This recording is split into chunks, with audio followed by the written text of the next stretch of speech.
Episode के start में danger का सीन दिखाया जाता है और यहाँ पर जिन्हों एक रेड में होता है और उनमें से रेड को हमें दिखाया जाता है। तो यहाँ पर साइडो साइड सारा काम कर रहे होते हैं और जिन्हों आराम से यहाँ पर बैठा होता है, लेकिन जिन्हों इन्हें देखकर बहुत ज्यादा हैरान हो जाता है। जिन्हों बोलता है मैं तुम्हें तो दिखाया नहीं था, वैसे तो एक ही मेरी स्किल है लेकिन इसे एक्सप्लेन करना काफी डिफिकल्ट है तुम्हारे लिए। यहाँ पर सारे मोस्टर को हरा देते हैं और डेंजर के सारे जेम्स को कलेक्ट करना शुरू कर देते हैं। तभी जिन्हों नीचे बैठ कर बोलता है आखिर मुझे जेम्स को कलेक्ट करने दो। तब एक सोल्जर आता है जिन्हों को सारे मैजिक स्टोन लाकर दे देता है और जिन्हों बोलता है थैंक यू सो मच। अभी हमें दूसरे सीन दिखाया था, यहाँ पे एक बोट होते जो टूटी फूटी होती है। यहाँ पे सारे सिपाही मर चुके थे लेकिन सिर्फ एक को छोड़कर। एक काफी डरा हुआ था, इंग्लिश बोल रहा होता है। तभी इसके सामने एक बड़ा सा बंदा आता है और इस बंदे को देखकर उसे लगता है कि कोई बड़ा सा मैजिक बीस्ट है। तभी वो बंदा बोलता है मैं एक मैजिक बीस्ट नहीं एक इंसान हूँ। हमें दूसरी तरफ सीन दिखाया था जिन्हो का डंजन नेट काफी अच्छा गया होता है। यहाँ पे दोनों काफी अच्छी तरीके से पार्टी कर रहे होते हैं। वैसे तो यहाँ पर एंजॉय कर रहे होते हैं। यहाँ पर इनके 19 कोर्स मिशन कंप्लीट हो चुके होते हैं और इस वजह से बहुत ज्यादा खुश होते हैं। यहाँ पर जिन्हों को खुद की गिल्ड बनाने के लिए 19 मिशन कंप्लीट करने थे, जिसकी वजह से जिन्हों इसकी मदद कर रहा था और जिन्हों का ये एम था कि जल्दी से लाइसेंस ले ले। तभी वो पूछा जिन्हों तुम्हारा क्या सीन है। तभी जिन्हों बोला तुम मुझसे कुछ समय तक कॉन्टेक्ट नहीं कर पाओगे, मैं कहीं पे जा रहा हूँ। यहीं पर जिन्हों को कभी चढ़ चुकी होती है। जिन्हों ये बोलता अगर आप मुझसे ज्यादा चिढ़ है तो आप मेरे मुंह पे ही बोल सकते हो। यहाँ पर जिन्हों बोलता मेरा भाई मुझसे 10 साल बड़ा है लेकिन मैं उससे बिल्कुल पसंद नहीं करता और हमने कहीं बैठकर बातचीत भी नहीं की है। तभी वो बोलता काश तो मेरे भाई होते संग जिन्हों। तभी जिन्हों ड्रिंक करते हुए बोलता आशा चलो ठीक है, आशा तो मेरे छोटे भाई हो, ये तुम्हें अच्छा लगेगा ना। ये सुनकर जिन्हों काफी ज्यादा खुश होता है और कहता मजा ही आ गया आज तो। हमें दूसरी तरफ को सीन दिखाया था, उसी आदमी को जेल में बंद करके बांध रखा होता है और दो बंदे बाहर बात कर रहे होते हैं। वो कहता है ये बंदा कह रहा है कि वो फॉरेनर है और 10 साल पहले डंजन के अंदर कैद हो गया था। तभी रिसेंट में यूनाइटेड स्टेट के पास एक डंजन ओपन हुआ जिसके अंदर ये वापस आ गया और ना ही से इंग्लिश बोलना आता है। शायद एक ह्यूमन बीस्ट हो जो इंसान का रूप ले चुका हो या वो इंसानों की तरह बोल सकता हो। इसलिए हमने कैसल के हंटर को बुलाया वॉशिंगटन में मिस्टर होंग यानी कि डोंग सुक को और इस बंदे का नाम है संग टू हॉन। यहाँ पे हमें अगले दिन का सीन दिखाया था जहाँ पे जिन्हों तैयार हो रहा था जाने के लिए। जिन्हों पूछते तुम कहाँ जा रहे हो। जिन्हों बोलता मैं एक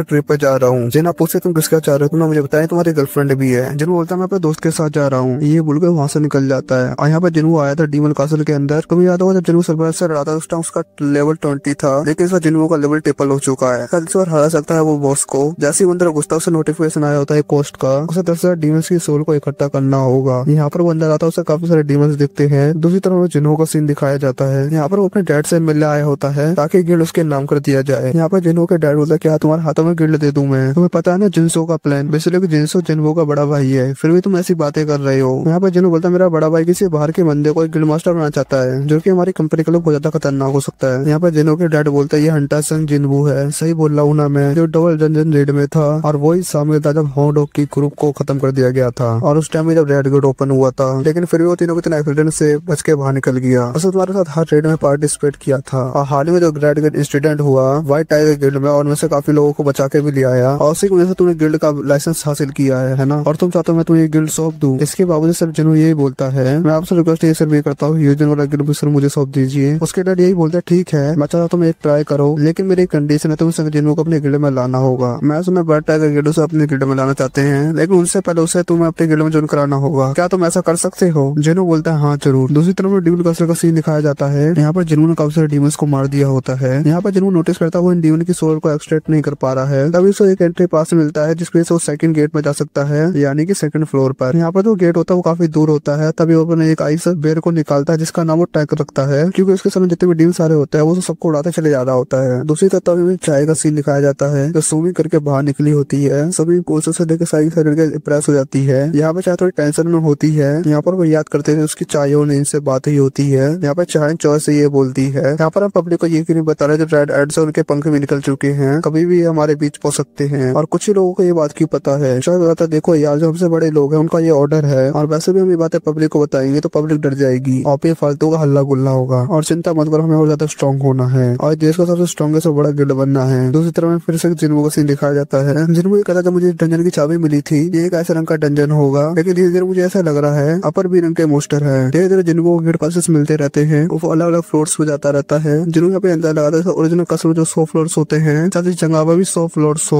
वो अलग अलग फ्लोर्स पे आता है खाता है फिरता है और डीमंस को मारता फिरता रहता है। और जल्दी से घर पे भी जाना कि उसने जिन्ना को वादा किया हुआ है वो एक हफ्ते में घर पे पैसा जाएगा। यहाँ पर फाइनली वो 10,000 सोल्स को इकट्ठा कर लेता है। अब वो पहुंच चुका था 49 फ्लोर पर और अब उसे 50 फ्लोर पर जाने के लिए इस बड़े से डीमन को हराना पड़ेगा जो लोअर फ्लोर का डीमन किंग है। दूसरी तरफ इन दोनों का सीन दिखाया जाता है। यहाँ पर अप्रोच करने आया होता है व्हाइट टाइगर गिल्ड से जिन्हू को। यहाँ पर जिन्हू घर पर नहीं होता यहाँ पर सिर्फ उसकी बहन होती है। लोगों को लगता है कि हमारा टाइम वेस्ट हो चुका है। यहाँ पर ये बंदा बोलता है जिन्हू यहीं पर ही है क्योंकि उसके शहर के बीच में जाकर उसकी लास्ट लोकेशन खत्म हो गई। ये बंदी बोलता बोलते तुम्हें ये बात कैसे पता है, तो ये बंदा बोलता है ये तो मेरा काम है। दूसरी तरफ फिर से हमें जिन्नू का सीन दिखाया जाता है। यहाँ पर जिन्नू अपने सोल्जर्स को ऑर्डर देता है तुम बाकी सबको मार दो, बॉस को सिर्फ मेरे लिए छोड़ दो। यहाँ पर सर्ड सोल्जर आगे बढ़ता है डीमन को मारने के लिए और यहाँ पर इग्निस अपना कमाल दिखाना शुरू कर देता है। यहाँ पर जिन्नू बताता है उसके सोल्जर्स और इंटेलिजेंस बढ़ चुकी है और साथ में मैजिक पावर से बढ़ चुकी है। यहाँ पर जिन्नू सोचते है बड़ा सा डीमन कब तक यहाँ पर बैठा रहेगा, इनकी भी पलक झपकते ही इनके ऊपर आता है और अटैक करना शुरू कर देता है और इसे देखकर इग्निस भी शॉक हो जाता है। यहाँ पर जिन्नू भी तैयार हो जाता है अटैक करने के लिए। यहाँ पे जिन्नू बोलता है तुमने यहाँ पे क्या किया उनके साथ, तभी जिन्नू सिर्फ उसे एक ही पंच मारता है, वो उड़ते हुए पीछे चले जाता है और वो उड़ते साथ ही चिल्लाने लग जाता है। यहाँ पर जिन्नू समझ जाता है सर्विस वाली स्किल है चिल्लाने वाली। यहाँ पर तेजी से भागते हुए जिन्नू की तरफ आता है और यहाँ पर ये फाइट काफी खतरनाक चल रही होती है और यहाँ पर डेमन कंटिन्यू जिन्नू पर अटैक करता रहता है। तभी जिन्नू एक ओपनिंग देकर उस पर अटैक करने की कोशिश करता है, लेकिन डेमन जिन्नू के सारे मूव को रीड कर पा रहा होता है, जिस चीज को देखकर जिन्नू भी काफी हैरान हो जाता है। जिन्नू यहाँ पर सोचता मुझे डेमन के छोटे सर पर अटैक करना होगा कि जो त्रिशूल डेमन जो भाग रहा हिल रहा उसको मेरे को रोकना पड़ेगा। यहाँ पर ये फाइट काफी खतरनाक तरीके से चलती है और फाइनली जिन्नू से हरा ही देता है एक ओपनिंग देखकर और उसका सर उसके शरीर से अलग कर देता है। और तभी हमें दूसरी तरफ हमें डोंगसू का सीन दिखाया जाता है जो इस बीस्ट से बात कर रहा होता है। यहाँ पर डोंगसू बोलता है कि मैजिक बीस्ट भी इनसाइड रूप लेने लगे हैं। यहाँ पर संगटू बोलता है तो मेरा डीमन टेस्ट भी करा सकते हो, मैं यहाँ पर झूठ नहीं बोल रहा। यहाँ पर डोंगसू बोलता है यहाँ पर बेफालतू का काम दे दिया इस बीस्ट के साथ है। यहाँ पर संगटू बोलता मैं तुमसे एक सवाल पूछ सकता हूँ। यहाँ पर डोंगसू बोलता चुप हो जाओ। यहाँ पर संगटू बोलता इंसानों को डीमंस और गेट्स के बारे में कितना पता है। डोंगसू बोलता क्या बकवास कर रहे हो तुम। यहाँ पर संगटू बोलता डीमंस और गेट्स के बारे में कितना पता है। यहाँ पर डोंगसू बोलता चुप हो जाओ तुम क्या कहना चाहते हो। यहाँ पर संगटू बोलता है मैजिक बीस्ट और गेट ये एक चेतावनी है एक आने वाली खतरनाक तबाही के लिए। डोंगसू बोलता तबाही, संगटू बोलता है हाँ। संगटू बोलता है हाँ तक सबसे खतरनाक तबाही। डोंगसू बोलता तुम जानते हो सारे हंटर है और सारे हंटर्स को जोड़ लिया। संगटू बोलता तुम कितने सारे लोगों से जोड़ लो लेकिन तुम तबाही को कभी नहीं रोक पाओगे। यहाँ पर डोंगसू बोलता तुम जैसे मैजिक बीस्ट का भी एक इंसानी नाम है और यहाँ तक तुम्हारे बीवी बच्चे भी है। और डोंगसू बोलता तुम्हें अपने बच्चे का नाम याद है क्या, तुम्हें पता तुम्हारे बच्चे का नाम क्या है। यहाँ पर संगटू बोलता उसके बच्चे का नाम जिन्वू है। तुम लोगों को तो सिर्फ चुका है जिन्वू के डैड है। संगटू बोलता तुम से मर्डरस और क्यों निकल रहा है। डोंगसू बोलता मैं तुम्हें सवाल का जवाब देने वाला नहीं हूँ। डोंगसू बोलता मैं तुम्हें एक बात बता सकता हूँ शायद तुम्हारा बेटा मारा जा चुका है और अगर तुम्हारे कुछ आखिरी साथ में तुम जाकर नरक से मिल सकते हो तो मुझे जाके सब कुछ बता सकते हो। यहाँ पे दोनों अपना मर्डरस और रिलीज करना शुरू कर देते हैं। फिर से हमें दोबारा जिन्वू का सीन दिखाया जाता है। यहाँ पर उसके सोल्जर आर्मी आगे बढ़ रही होती है और वैसे भी उसने 50 फ्लोर वाला डीमन किंग को तो हरा दिया होता है। यहाँ पर वो आगे आ चुका होता है तब उसको एक स्केलेटन किंग दिखता है और उसको यहाँ पर खत्म कर देता है तब इसका लेवल अप हो जाता है। दूसरी तरफ दिखाया जाता है तबाही का सीन। यहाँ पे पूरी की पूरी बिल्डिंग डिस्ट्रॉय हो चुकी होती है। यहाँ पे कुछ फायर फाइटर्स होते हैं कुछ ऑफिसर्स होते हैं। मैंने इस पर जब ऐसे रंग के हंटर्स लड़ते हैं आसपास के पूरे एरिया में तबाही मच जाती है। अचानक हम इस बिल्डिंग में नहीं थे बिना पलक झपकते हम भी खत्म हो जाते हैं और डोंगसू को कुत्ते की तरफ पेल दिया। यहाँ पर डोंगसू हार चुका होता है और संगटू यहाँ पर गायब हो चुका होता है। दूसरी तरफ जिन्वू सीन दिखाया जाता है जिसका खाना खत्म हो चुका होता है और यहाँ पर वो 75th फ्लोर पर आ चुका होता है। यहाँ पर सिर्फ 25 फ्लोर बचे हैं लेकिन उसे अभी भी और आगे जाना होता है लेकिन उसके पास अभी इतना समय नहीं है। वो बताता मुझे ये रिंग मिली थी 50 फ्लोर पे था और ये नेकलेस मिला जो उसने अभी स्केलेटन किंग मारा है। इन दोनों आइटम्स के काफी अच्छे इफेक्ट्स हैं। डिस्प्ले पर जो दिखा है उसके सामने सिर्फ एक ही डीमन बचा है जो लेवल 2 का है। इसके अलावा पर एवरेज से गिलास है जो बहुत कमाल का है लेकिन ये जिन्वू को बिल्कुल काम कर ले लेकिन किसी को और को दे देगा और अगर ये मैजिक सोल्स उसके पास होगा तो उनकी बहुत ज्यादा ताकत बढ़ जाएगी। इसके अलावा उसके पास रैंडम लूट बॉक्स है लेकिन उसे वो हासिल नहीं कर सकता जिस चीज को उसे पछतावा हो रहा है। उसका एक की भी मिली होती है जिसकी उसकी कोई इन्फॉर्मेशन नहीं बताई जा रही है और उसे बल्ट्री फ्रेगमेंट के लिए पहला और दूसरा इंग्रेडिएंट मिल चुका है जो जरूरी है एलिक्सर ऑफ लाइफ बनाने के लिए। सिर्फ एक ही इंग्रेडिएंट बचा है जिसके मिलने का वो अपनी मॉम को बचा सकता है लेकिन इस बार उसे जाना पड़ेगा बहुत कम टाइम बचा हुआ है लेकिन अगली बार जब वो आएगा वो चीज को हासिल करके जरूर जाएगा। यहाँ पर हमें जिन्वू को दिखाया जाता है डीमन कास्कर से बाहर आ रहा होता है। आपको याद होगा उसे एलिक्सर ऑफ लाइफ बनाने के उसे 2 मटेरियल मिल चुके थे। आप सिर्फ एक ही मटेरियल बचा है जो है डीमन किंग ब्लड। इसलिए इस कास्कर को कंप्लीट करना पड़ेगा। जब भी वो अगली बार आएगा फुल तैयार होकर आएगा। वैसे कुछ डेंजर में से काफी पावरफुल बन चुका है लेकिन जब भी वो अभी तक 3 रैंक हंटर है दुनिया के सामने और अगर उसे लेवल अप करना है तो उसे हाई लेवल के डेंजर में जाना पड़ेगा लेकिन ए रैंक के होने की वजह से वो हाई लेवल की रेड में नहीं जा सकता। अब उसको ये नोटंकी खत्म करनी पड़ेगी और अपने आप को रेसिस्ट कराना पड़ेगा जिससे वो अपने रैंक को बढ़ा सके। यहाँ पर ऑफिस का सीन दिखाया जाता है। यहाँ पे काफी सारे लोग इकट्ठा हो रखे होते हैं जो कि अपना खुद का रैंक रेसिस्ट कराने आए होते हैं। यहाँ पे कुछ रिक्रूट भी होते हैं। ये लोगों को अपने गिल्ड में शामिल करने के लिए लोगों को ढूंढ रहे होते हैं। यहाँ पे एक पर्सन खड़ा होता है जो बेग का बंदा होता है। यहाँ पर वो लोगों को ऑब्जर्व कर रहा होता है तभी वो एक पर्सन को देख के शॉक हो जाता है और उसके बाद बेग को कॉल करता है और वो बताता हूँ मैं हुनकुचिल 2nd डिवीजन का। यहाँ पर वो आ चुका है जिसका आपको इंतजार था। मुझे देखने में बिल्कुल ही मिस्टेक नहीं हो रही है। ये वो हंटर सब जो अपने रैंक रेसिस्ट कराने आया है। यहाँ पर जिन्वू अंदर आता है यहाँ पर 2 हंटर बैठे हुए होते हैं। यहाँ पर दोनों बातें कर रहे होते हैं कि ई रैंक हंटर को बिल्कुल भाव नहीं मिलता और ना ही तुम ज्यादा इनकम कर सकते हो और अगर तुम्हारे रैंक डी रैंक से ऊपर है तो तुम्हें कोई ना कोई गिल्ड ज्वाइन करा लेगा और तुम्हारी इनकम भी अच्छी हो जाएगी। फाइल नेक्स्ट टाइम जिन्वू की होता है उसे अंदर बुला लिया जाता है। यहाँ पे एक ब्लैक क्रिस्टल होता है जिसे टच करना होता है। कभी यहाँ पर मशीन के अंदर कुछ एरर आने लगता है। यहाँ पर बंदे सोचते हो क्या रहा है। यहाँ पर वो बार ट्राई करती है लेकिन उससे जिन्वू की रैंक पता ही नहीं चलती। तभी हमें डॉक्टर आता है पूछता क्या हुआ। यहाँ पर बंदे बोलते हैं मशीन में कुछ दिक्कत है, यहाँ पर कुछ प्रॉब्लम हो चुकी है। जब डॉक्टर चेक करता है तो उसको पता चल जाता है कि यहाँ मशीन में कोई दिक्कत नहीं है बल्कि इस बंदे का लेवल ज्यादा बढ़ चुका है। मशीन के लेवल के ऊपर जा चुकी है इसकी मैजिक पावर। इसका इसका मतलब यह है कि ये बंदा कंट्री का 10वां एस लेवल हंटर है। ये तो बहुत कमाल की बात हुई। मान यहाँ पर रिसर्च पूरा हो ही चुका है, मान जरूर 10वां एस लेवल हंटर बनेगा। यहाँ पर 12 में जिनसुल का सीन दिखाया जाता है। यहाँ पर जॉर्ज इन भी शामिल होता है। जॉर्ज यहाँ पर बोलता है, मैंने रेड वाला एक्सीडेंट के बारे में सुना। व्हाइट वाले गिल्ड ने एक नॉन मेंबर को अपने रेड में पार्टिसिपेट करने दिया और बंदा बॉस को भी हरा के आ गया। आखिर बताओ तो बंदा है कौन? जिनसुल कहता है पता नहीं बंदा है कौन, लेकिन वहाँ पर मैं गया था,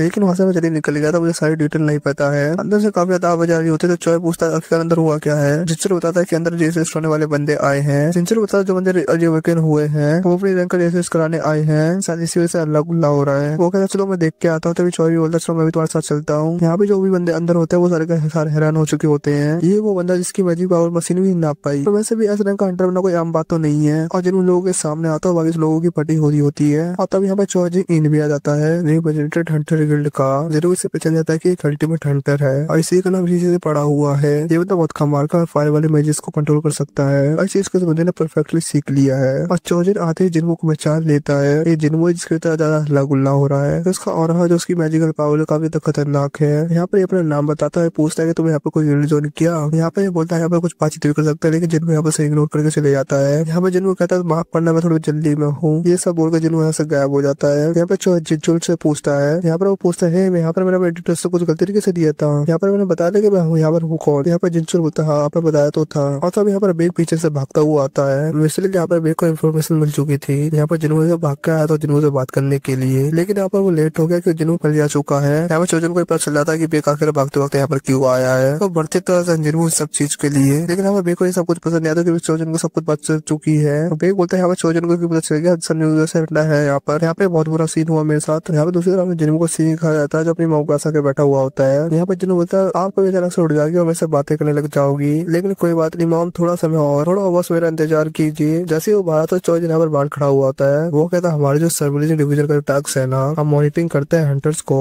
हम पनिश करते हैं उन लोगों को जो लॉ को तोड़ते हैं। जिन्होंने यहाँ पर कहता है कि मैं यहाँ पर कोई क्रिमिनल हूँ, यहाँ पर मैं कोई ऑब्जेक्ट हूँ जिसको मतलब सर्विलेंस रख रहे हो, ऐसी कोई बात है। सर्विलेंस डिवीजन बस हंटर्स को कंट्रोल करता है, कोई ऐसी कोई दिक्कत वाली बात नहीं है। यहाँ पर तुमसे कोई मिलना चाहता है, यहाँ पर और कोई प्रेसिडेंट होते हैं हंटर एसोसिएटेड गिल्ड का गो गिनी। यहाँ पर वो कहता है कि तुमसे थोड़ी समय बात कर सकता हूँ। यहाँ पर ये दोनों बैठते हैं, कॉन्वेस्ट करता है वो जिन्मो को। बेसिकली यहाँ पर वो एस रैंक का हंटर बन चुका है। यहाँ पर वो बातें नहीं गवाता, अपने सीधे मेन टास्क पर आता है। यहाँ पर होता था हंटर एसोसिएशन काफी ज्यादा बड़ी है, लेकिन जो कमाल के हंटर है वो बहुत ज्यादा कम है। अधिकतर हंटर ज्यादा इनकम और फेम को पाने के लिए बड़े बड़े गिल्ड को ज्वाइन कर लेते हैं। यहाँ पर जिनसुल वो काफी ज्यादा अच्छा हंटर है, लेकिन सिर्फ एक ए रैंक का हंटर है। वो यहाँ पर कहता तुम हमें से एक बन जाओ। तुम जानते हो मैजिक बीस्ट का सामने हंटर करते हैं, और यहाँ पर तुम जानते हो यहाँ पर सिर्फ मेन 5 हंटर गिल्ड है, और वैसे भी जो 5 हंटर गिल्ड है आजकल इन लोगों का बैलेंस बहुत ज्यादा बिगड़ रहा है। और अगर तुमने किसी भी गिल्ड को ज्वाइन करे तो इनका बैलेंस बिगड़ जाएगा और ये 5 के 5 गिल्ड आपस में खत्म हो जाएंगे। और हंटर एसोसिएशन की तरफ से मैं चाहता हूँ एक छठी पावर आए जो गिल्ड के ऊपर हो, इसलिए मैं चाहता हूँ हमारे को ज्वाइन कर लो। मैं चाहता तुम्हारे अंदर बहुत ज्यादा पावर, इसलिए तुम्हारे को ज्वाइन करूँ। जिन्हों सोचता है मेरी लाइफ का बहुत बड़ा डिसीजन होगा, गवर्नमेंट मीडिया सब उसके साथ हो सकते हैं, वो एक अलग तरीके जिंदगी जिएगा, उसकी लाइफ काफी अच्छी हो जाएगी। यहाँ पर वो घोने की पावर को ऑब्जर्व करता है। यहाँ पर बहुत ज्यादा स्ट्रॉन्ग एसोसिएशन की उम्र होने के बाद भी इसे जो इनकी काफी अच्छी फिजिक है और ताकत भी मिसाल है, वो जिन्मो को मैच कर सकता है पावर के मुकाबले में। लेकिन बेसिकली जिन्मो और ज्यादा लेवल अप हो सकता है। वो थोड़े समय चीज बारे में सोचता है, लेकिन कुछ समय उस चीज को रिजेक्ट कर देता है। यहाँ पर गोकू नहीं सोचता शायद ये बंदा भी फेम को चाहता है, लेकिन तब यहाँ जिन्मो बोलता है मुझे लड़ाई करना ज्यादा पसंद है। वो कहता है मैं लड़ना चाहता हूँ, मेरी जगह डंजन में है, मेरी जगह डंजन में है। और ये सुनकर गोकू नहीं काफी ज्यादा एक्साइटेड हो जाता है, उसकी दिल की धड़कनें तेज हो जाती है। वो सोचता अगर मैं 20 साल या 10 साल छोटा होता मैं इस नौजवान के साथ लड़ना पसंद करता, साथ मिलकर लड़ना, यानी कि डंजन में जाकर लड़ना। यहाँ पर जिन्मो कहता है चलो ठीक है मैं घर जाना चाहता हूँ, मेरी छोटी मेरे को इंतजार कर रही होगी। यहाँ पर गोकू नहीं बोलता ठीक है मैं यहाँ पर तुम्हें फोर्स नहीं करूंगा। यहाँ पर जिन्मो निकल जाता है। यहाँ पर गोकू का थोड़ा मूड खराब हो जा चुका होता है। वो कहता है जब मुझे ये बात पता चली ना, एक ऐसा रैंक के हीलर भी मुझे एजिंग से नहीं बचा सकती। ये सुनकर मुझे काफी अजीब महसूस हुआ। अभी तक की सारी अपॉइंटमेंट कैंसिल कर दो, मैं नहीं चाहता कोई आंख मुझसे मिले। जी वो क्या तुम मेरे साथ ड्रिंक करोगे? वो कहता है नहीं मैं ड्रिंक नहीं कर सकता। वो नहीं कहता क्या वो ड्रिंक करता होगा। जिन्होंने यहाँ पर कहता है मुझे जल्दी से अपनी रैंक बढ़ानी होगी। दूसरी तरफ में डोंगसू का सीन दिखाया तो जो होश में आता है, लैबोरेटरी डायरेक्टर आया था उससे बातचीत करने के लिए। यहाँ पर ये पूछे संगटू नाम का जो बंदा था सच में कहीं मैजिक बीस्ट है क्या? डोंगसू बोलता आपको क्या लगता है? डोंगसू बताता है ऐसी मैजिक पावर्स का इंसान का तो सकती है। लैबोरेटरी डायरेक्टर होता तो ठीक है, जब तुम ठीक हो जाओ तो वापस आ जाना। ओके चलो मैं ऐसे निकलता हूँ। जहाँ से अपना डोंगसू बोलता तुम देखकर चला आजकल मैंने बोल रखा है लोगों को बंदे को ढूंढने के लिए, उसे तुम्हें हरा दिया इसका मतलब उसे पकड़ना बहुत मुश्किल हो सकता है। और ओके ना ये कहकर वो चले आता है यहाँ से। वो यहाँ पर याद करता है हमने उसे धमकी दी थी मेरी फैमिली को अप्रोच करना छोड़ दो, ये सब मैं तुम्हारी भलाई के लिए कह रहा हूँ। और मैं तुमसे कहता हूँ मरने के बाद तुम इससे बच नहीं सकते, और अगर तुमने कुछ ऐसा किया तो ऑब्वियसली काफी खतरनाक धमकी होती है और ये सब याद करके टोंगसू काफी ज्यादा गुस्सा अंदर ही अंदर काफी ज्यादा शर्मिंदा महसूस हो रहा होता है। ऊपर से उसकी बेइज्जती भी हो गई और वो हार भी गया। मैंने एक आदमी नहीं बच सकता है, ये सब सुनकर मैं डर जाऊंगा। मुझे अच्छे इक्विपमेंट और एक आर्टिफिकेट की जरूरत है जिससे मैं सबको चल सकूं। दूसरी तरफ ऑफिस का सीन दिखाया जाता है। वो यहाँ पर गुनियों को पूरी इन्फॉर्मेशन दे रहा होता है सन जिंगमू के बारे में। वो बचपन से अपनी छोटी बहनों अपनी फैमिली का ख्याल रख रहा है और अपनी माँ को ज्यादा काफी ज्यादा बीमार है और काफी टाइम से अपनी फैमिली को सपोर्ट कर रहा है। गुनी कहता 4 साल के मामले में इनका काफी अलग दिख रहा है 4 साल पुरानी रिपोर्ट में और लोगों को सब ज्यादा कहीं ये फॉल्स रैंकर तो नहीं है। वो बताता ऐसी कोई बात नहीं है। काफी ज्यादा जख्मी हो चुका है, काफी हॉस्पिटल के चक्कर लगा चुका है, कोई शक नहीं यही वही बंदा है। और वो रिसेंट में इसने माइनर टीम को ज्वाइन किया है। और गुनी कहता आजकल की नौजवान लौंडे भी ना इनको समझना बिल्कुल बदल मुश्किल है। दूसरी तरफ जुनूस दिखाया तो माइनर टीम के अंदर आ चुका होता है। वो बताता है पहले आती है असोल्ट टीम तो मैजिक बीस्ट लड़ती है। सेकंड रैंक पे आते हैं माइनिंग टीम जो क्रिस्टल जैसे और मटेरियल को कलेक्ट करती है। और थर्ड पे आती है रिकवरी टीम तो मैजिक बीस्ट की लाशों को लेकर जाती है। बेसिकली यहाँ पर एक अंदर असोल्ट टीम है और ये कोई और टीम नहीं होती, चोजन की टीम होती है। और यहाँ पर उन्होंने फायर मैजिक से मैजिक बीस्ट को मार रहा होता है और अपने टैंकर्स को आगे भेजकर एक सील बना देता है। और यहाँ पे लोगों का काफी हो चुका होता है और यहाँ पे काफी गंदी स्मेल आ रही होती है। और चोजन बोलता है जिन लेडीज को ऐसी स्मेल से प्रॉब्लम है समझ के रहना। यहाँ पर चाइन भी शामिल होती है। यहाँ पे लोग बाहर आ जाते हैं लेकिन यहाँ पर बॉस को नहीं हराया होता है। यहाँ पे सबके सब बात कर रहे होते हैं ताकि इनकमा भी बाहर आ चुकी है। जिन्हों भी हमें से पहचान चुका होता है 9th एंटर इस कंट्री की। जब चाइन यहाँ से जारी होती है तभी से एक अजीब सा ऑरा महसूस होता है। जिन्हों भी उसको देखते हैं बहुत ज्यादा खतरनाक है। चाइन को महसूस होता है शायद यहाँ पे गो हिंते उसके साइड में यानी कि चेयरमैन गो जिनका ऑरा काफी ज्यादा खतरनाक है और वैसे भी वो यहाँ पर कैसे हो सकते हैं। और ये थोड़ी देर के लिए महसूस अचानक से गायब हो गया। चाइन यहाँ पे थोड़ी कंफ्यूज हो जाती है लेकिन जिन्हों पहले छुप चुका होता है। जिन्हों कहते जैसे उन्हें सोचा था वैसी ही ये बंदी मुझे चीजों को महसूस कर लेती है और उसका पहले ही पता चल गया मेरे बारे में। और यहाँ पे बंदे अंदर घुसते रिकवरी टीम और मानी टीम जिन्होंने होता है रंजन का ए रैंक का बॉस है और ये काफी अच्छी बात है। उसके अंदर चुन मछली होती है सबको देखने के लिए और उसके अंदर कीड़ा उछल रहा होता है उस बॉस को देखने के लिए। और जिन्होंने जो डीमन का बॉसों से लड़ा था उनसे भी पावरफुल है बॉस और ये काफी अलग लेवल की बात है। यहाँ पर ये बातें हो रही थी जिनमें कर्मी के साथ में ए रैंक का हंटर है और जिन्हों वहाँ पे ये सब बातें सुन रहा होता है। तब यहाँ पे जिन्हों से बंदा टकराता है और वो बंदा बोलता है देख तुम चल नहीं सकते क्या। जिन्हों उसे एक नजर देखता है उसकी फट जाती है। यहाँ पे बंदा डर चुका तो कहता अरे सर माफ करना मुझे, आप अपने रास्ते पे आगे जा सकते हो। यहाँ पे कुछ बंदे लेडीज से पूछते हैं सच में बंदा ई रैंक का है। यहाँ पे लेडीज बोलता है सच में बंदा बहुत कमाल का है भाई, हमारी अच्छी बात है ये बंदा साथ मिलकर काम कर रहा है। यहाँ पे लोगों का लैंच होता है जिन्हों से आके वो लीडर यहाँ पर कहता है अब तुम लैंच कर सकते हो। जिन्हों कहता है थोड़ा यहाँ का काम थोड़ा कंप्लीट कर लूँ फिर मैं आता हूँ थोड़ी देर में। यहाँ पे लीडर बोलता है चलो ठीक है फिर लेकिन तुम ज्यादा अंदर मत जाना। और ये सारे बंदे यहाँ पर ले आता है जिन्हों वहाँ पर अकेला हो जाता है और जिन्हों वहाँ पर कहता है ये मौका जरूर मैं नहीं छोड़ूंगा। और ये सब सोचकर जिन्हों काफी खुश हो जाता है और यहाँ पर जल्दी से आगे भागते जाता है और तभी इसके सामने गेट आ जाता है और इस गेट के अंदर बेसिकली एक बॉस होता है और उस बंदे से महसूस होता है बेसिकली उसको गेट के अंदर नहीं जाना चाहिए और उसको इस बॉस को नहीं हराना चाहिए क्योंकि इसके डर का गेट बंद हो जाएगा जिसके सेंटर इसको काफी नुकसान हो सकता है। लेकिन थोड़ा बहुत एक्सप्लोर करने में क्या जा रहा है और तभी जिन्हों को वजह से आवाज आती है बेसिकली तुम हमें क्या कर रहे हो। और यहाँ पीछे से चाहीन आ चुकी होती है। वो कहते हैं आखिर मैं तुमसे पूछूं तुम यहाँ पे क्या कर रहे हो। उसने अपने नाक पर रुमाली भी लगा रखा होता है और जिन्हों भी यहाँ पे ये बता देता है वो यहाँ पर खो गया था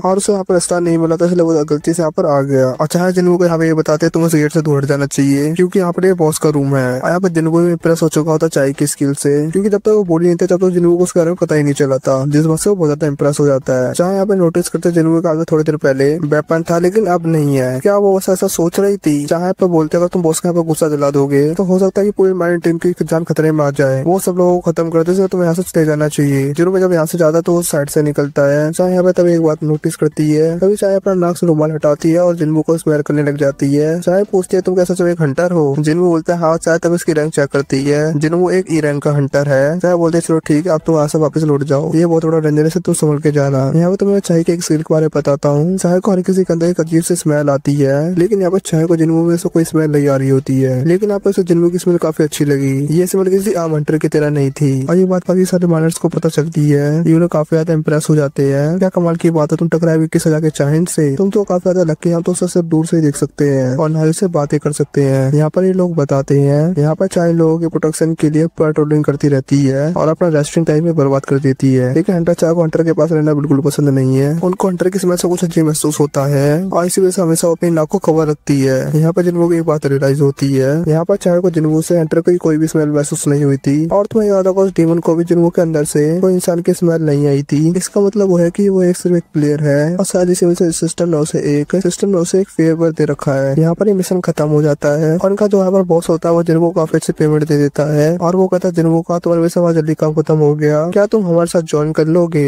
इस फोर्स को मैं तुम्हें काफी अच्छा अमाउंट पे करूंगा। लेकिन जिन्हों इस ऑफर को ठुकरा देता है। वो कहता अच्छा ठीक ठीक है, कल भी हम एक रेड मिशन में जाने वाले हैं और कल भी लगातार 2-3 रेड मिशन है, ए रैंक के और सी रैंक के। क्या तुम वहाँ पर आओगे? जिन वहाँ पर कहते जिसका एवोल्यूशन है वो परसों होगा, तो कल वो तो जा ही सकता है। तो चलो ठीक है, कल चलते हैं। और ये एक ऐसा मिशन है जिससे 200 टीम जाने वाली है। ए रैंक गेट के अंदर 2 ग्रुप जाने वाले हैं इन लोगों के। इसमें कोई ऐसा रंग का बंदर है, वो तो ये बहुत कमाल की बात है और ये काफी खतरनाक मिशन भी हो सकता है। यहाँ पे हमें रात का सीन दिखाया था जहाँ पर चाहे हंटर ऑर्गेनाइजेशन को कॉल करती है और वो हंटर सन जिनवू के बारे में इंफॉर्मेशन निकालने की कोशिश करती है। यहाँ पर सामने से एक बंदी बोलती है, मैं आपको बताता हूँ मिस्टर चॉय ने भी उनके बारे में इंफॉर्मेशन निकालने की कोशिश की थी, लेकिन ऑर्गेनाइजेशन ने सन जिनवू की इंफॉर्मेशन को ब्लैक लिस्ट कर रखा है। इसका मतलब यह है कि वो सन जिनवू की कोई भी इंफॉर्मेशन नहीं निकाल सकते, वो सारी इंफॉर्मेशन सील है। और ये सारी बातें चाहे के दिमाग में घूम रही होती है। तो सन जिनवू का एटीट्यूड जो बिहेवियर था डंजन के अंदर, उसके बाद भी चॉय ने भी उसके बारे में इंफॉर्मेशन पता करने की कोशिश की और उसके बाद इंफॉर्मेशन का सील होना। कुछ तो चल रहा है यहाँ पर, कुछ तो यहाँ पर बहुत बड़ी गड़बड़ है। पहली बार वो एक ऐसे पर्सन से मिली थी जिसके अंदर से अच्छी खुशबू आ रही थी, यानी कि एक हंटर से, और ये बहुत अलग बात है। यहाँ पे हमें अगले दिन का सीन दिखाया जाता है और जब यहाँ पर वो इस साइड पे पहुंचता है तो जिनवू को देखकर सारे लोग खुश हो जाते हैं और इस माहौल को देखकर जिनवू को अपनी पुरानी स्क्वाड की याद आ जाती है जहाँ पर मिस्टर स्ट्रॉन्ग और जूयू वगैरह थे। आपको याद ही होगा, वो वहाँ पे ये सोचता उसको काफी दिन होगा ऐसा महसूस किए हुए। यहाँ पर सारे अपने माइनिंग वर्क स्टार्ट कर देते हैं। यहाँ पर जिनवू काफी जल्दी तरीके से काम कर रहा होता है, जिसकी वजह से इनको लंच करने का जल्दी मौका मिल जाता है, जिसके बाद सारे लोग 8 डजन की गेट में जा सकते हैं। यहाँ पे लोगों का काफी तेजी से चल रहा होता है, बहुत कमाल की बात हो जाती है इनके लिए। तब यहाँ पर एक हंटर आता है, यानी कि सोल टीम का कैप्टन, जिसका नाम होता है सॉन की हॉर्न। और यहाँ पर एक बंदा आता है, कहता है कि हमें एक बंदे की जरूरत है जो हमारा सामान उठा सके, और जो हमारा वाला बंदा तो वो आज एब्सेंट है, यानी कि वो आज आया नहीं है, और जो रिक्रूट टीम उनके पास बंदे कम पड़ रहे हैं, इसलिए हम माइनर्स के पास है, यानी कि तुम्हारे पास होगा। तुम्हें से कोई जो चलना चाहता है और तुम्हें काफी सारे पैसे भी मिलेंगे। ज्यादातर बंदे बेसिकली मना कर रहे होते हैं और जो उनका कैप्टन भी होता है, माइनस का कैप्टन कहता है जो ए रैंक का डंजर होता है, एक लो रैंक के हंटर के लिए काफी खतरनाक हो सकता है, चाहे वो बेसिक सामान उठाने क्यों ना हो। चाहे तुम कितना ही पैसा दो, कोई भी नहीं आने वाला। तभी जिनको चैनल से पीछे इसका हाथ उठाता है। अब उसका कैप्टन बोलता है, यानी कि जो माइनस का कैप्टन होता है वो बोलता है, तुम कुछ पैसों के लिए अपनी जान खतरे में मत डालो। नहीं होता कोई बात नहीं, मैं बहुत बहादुर हूँ। सोन क्यों पूछता तुम्हारी रैंक क्या है? ई रैंक का वो अपना इंट्रोडक्शन देता है और जिनको भी अपना इंट्रोडक्शन देता है। याला गेट कर वाले गेट से बड़ा होता है। अब ये 2 पार्ट में टीम अंदर जाएंगी। पहले तो फर्स्ट असोल्ट टीम अंदर जाएगी और अगर कुछ अंदर बहुत ज्यादा खतरनाक होगा तभी दूसरी टीम को अंदर बुलाया जाएगा। इसके अलावा सेकंड टीम को उसके अंदर आने की कोई जरूरत नहीं है। इस टीम में 6 ए रैंक के हंटर, 3 बी रैंक के हंटर, और कमाल की बात तो ये है इसमें कोई एस रैंक का हंटर नहीं है, फिर भी लोग अंदर जा रहे हैं, बहुत कमाल की बात है। ये सारे लोग गेट के अंदर एंटर कर जाते हैं। इस गेट के अंदर आते साथ ही जिनको कुछ एहसास होता है कि इस गेट के अंदर से कुछ उसको अलग सी फील आ रही है, जैसा उसको रेड गेट के अंदर से फील आई थी, यानी कि उसको कुछ अलग महसूस हो रहा होता है। और तभी जिनको साइड में घंटर होती है वो कहती है जो हमारे लीडर है, हमारे जो लीडर है वो काफी ज्यादा स्ट्रॉन्ग है और जितने भी हमारे जो हंटर है वो काफी ज्यादा स्ट्रॉन्ग है और तुम सबसे पीछे हो और इसीलिए तुम्हारे ऊपर कोई मैजिक भी अटैक नहीं कर पाएगा। और यहाँ पे किहन अपने मन में सोच रहा होता है, यहाँ पर अभी वो एक सिर्फ टेम्पररी कैप्टन है, लेकिन इस मिशन के बाद एक परमानेंट कैप्टन बन सकता है, लेकिन अभी वो एक वाइस कैप्टन और कैप्टन से अच्छा नहीं है और यहाँ पर वो ए रैंक का हंटर है, इसलिए उसे आप लोग को साबित करके दिखाना होगा। और तब यहाँ पर उनको कुछ एहसास होता है और बिना किसी कुछ बोले अटैक करना शुरू कर देते हैं, जिसे देख जिनको काफी ज्यादा हैरान हो जाता है। इन लोगों का कोऑर्डिनेशन कितना कमाल का है। और सामने जो डंजन जैकार्स होते हैं वो आते हैं और हमला करना शुरू कर देते हैं और आसानी से ये लोग इन बीस्टों को पेल देते हैं। और यहाँ पर ये लोग इस बात से कंफ्यूज होते हैं ए रैंक के डंजन में डंजन जैकार्स क्या काम कर रहे हैं। जिनको पूछता है यहाँ पर ये अजीब बात क्या है, क्या यहाँ पर ये रेयर है। यहाँ पर ये हंटर बताती है जो डंजन जैकार्स सी रैंक के डंजन में पाए जाते हैं। एक यहाँ पर घूमने काफी अजीब बात नहीं लग रहा। यहाँ पर ये रैंक का डंजन, इसलिए यहाँ पर इनको काफी पहले मर जाना चाहिए था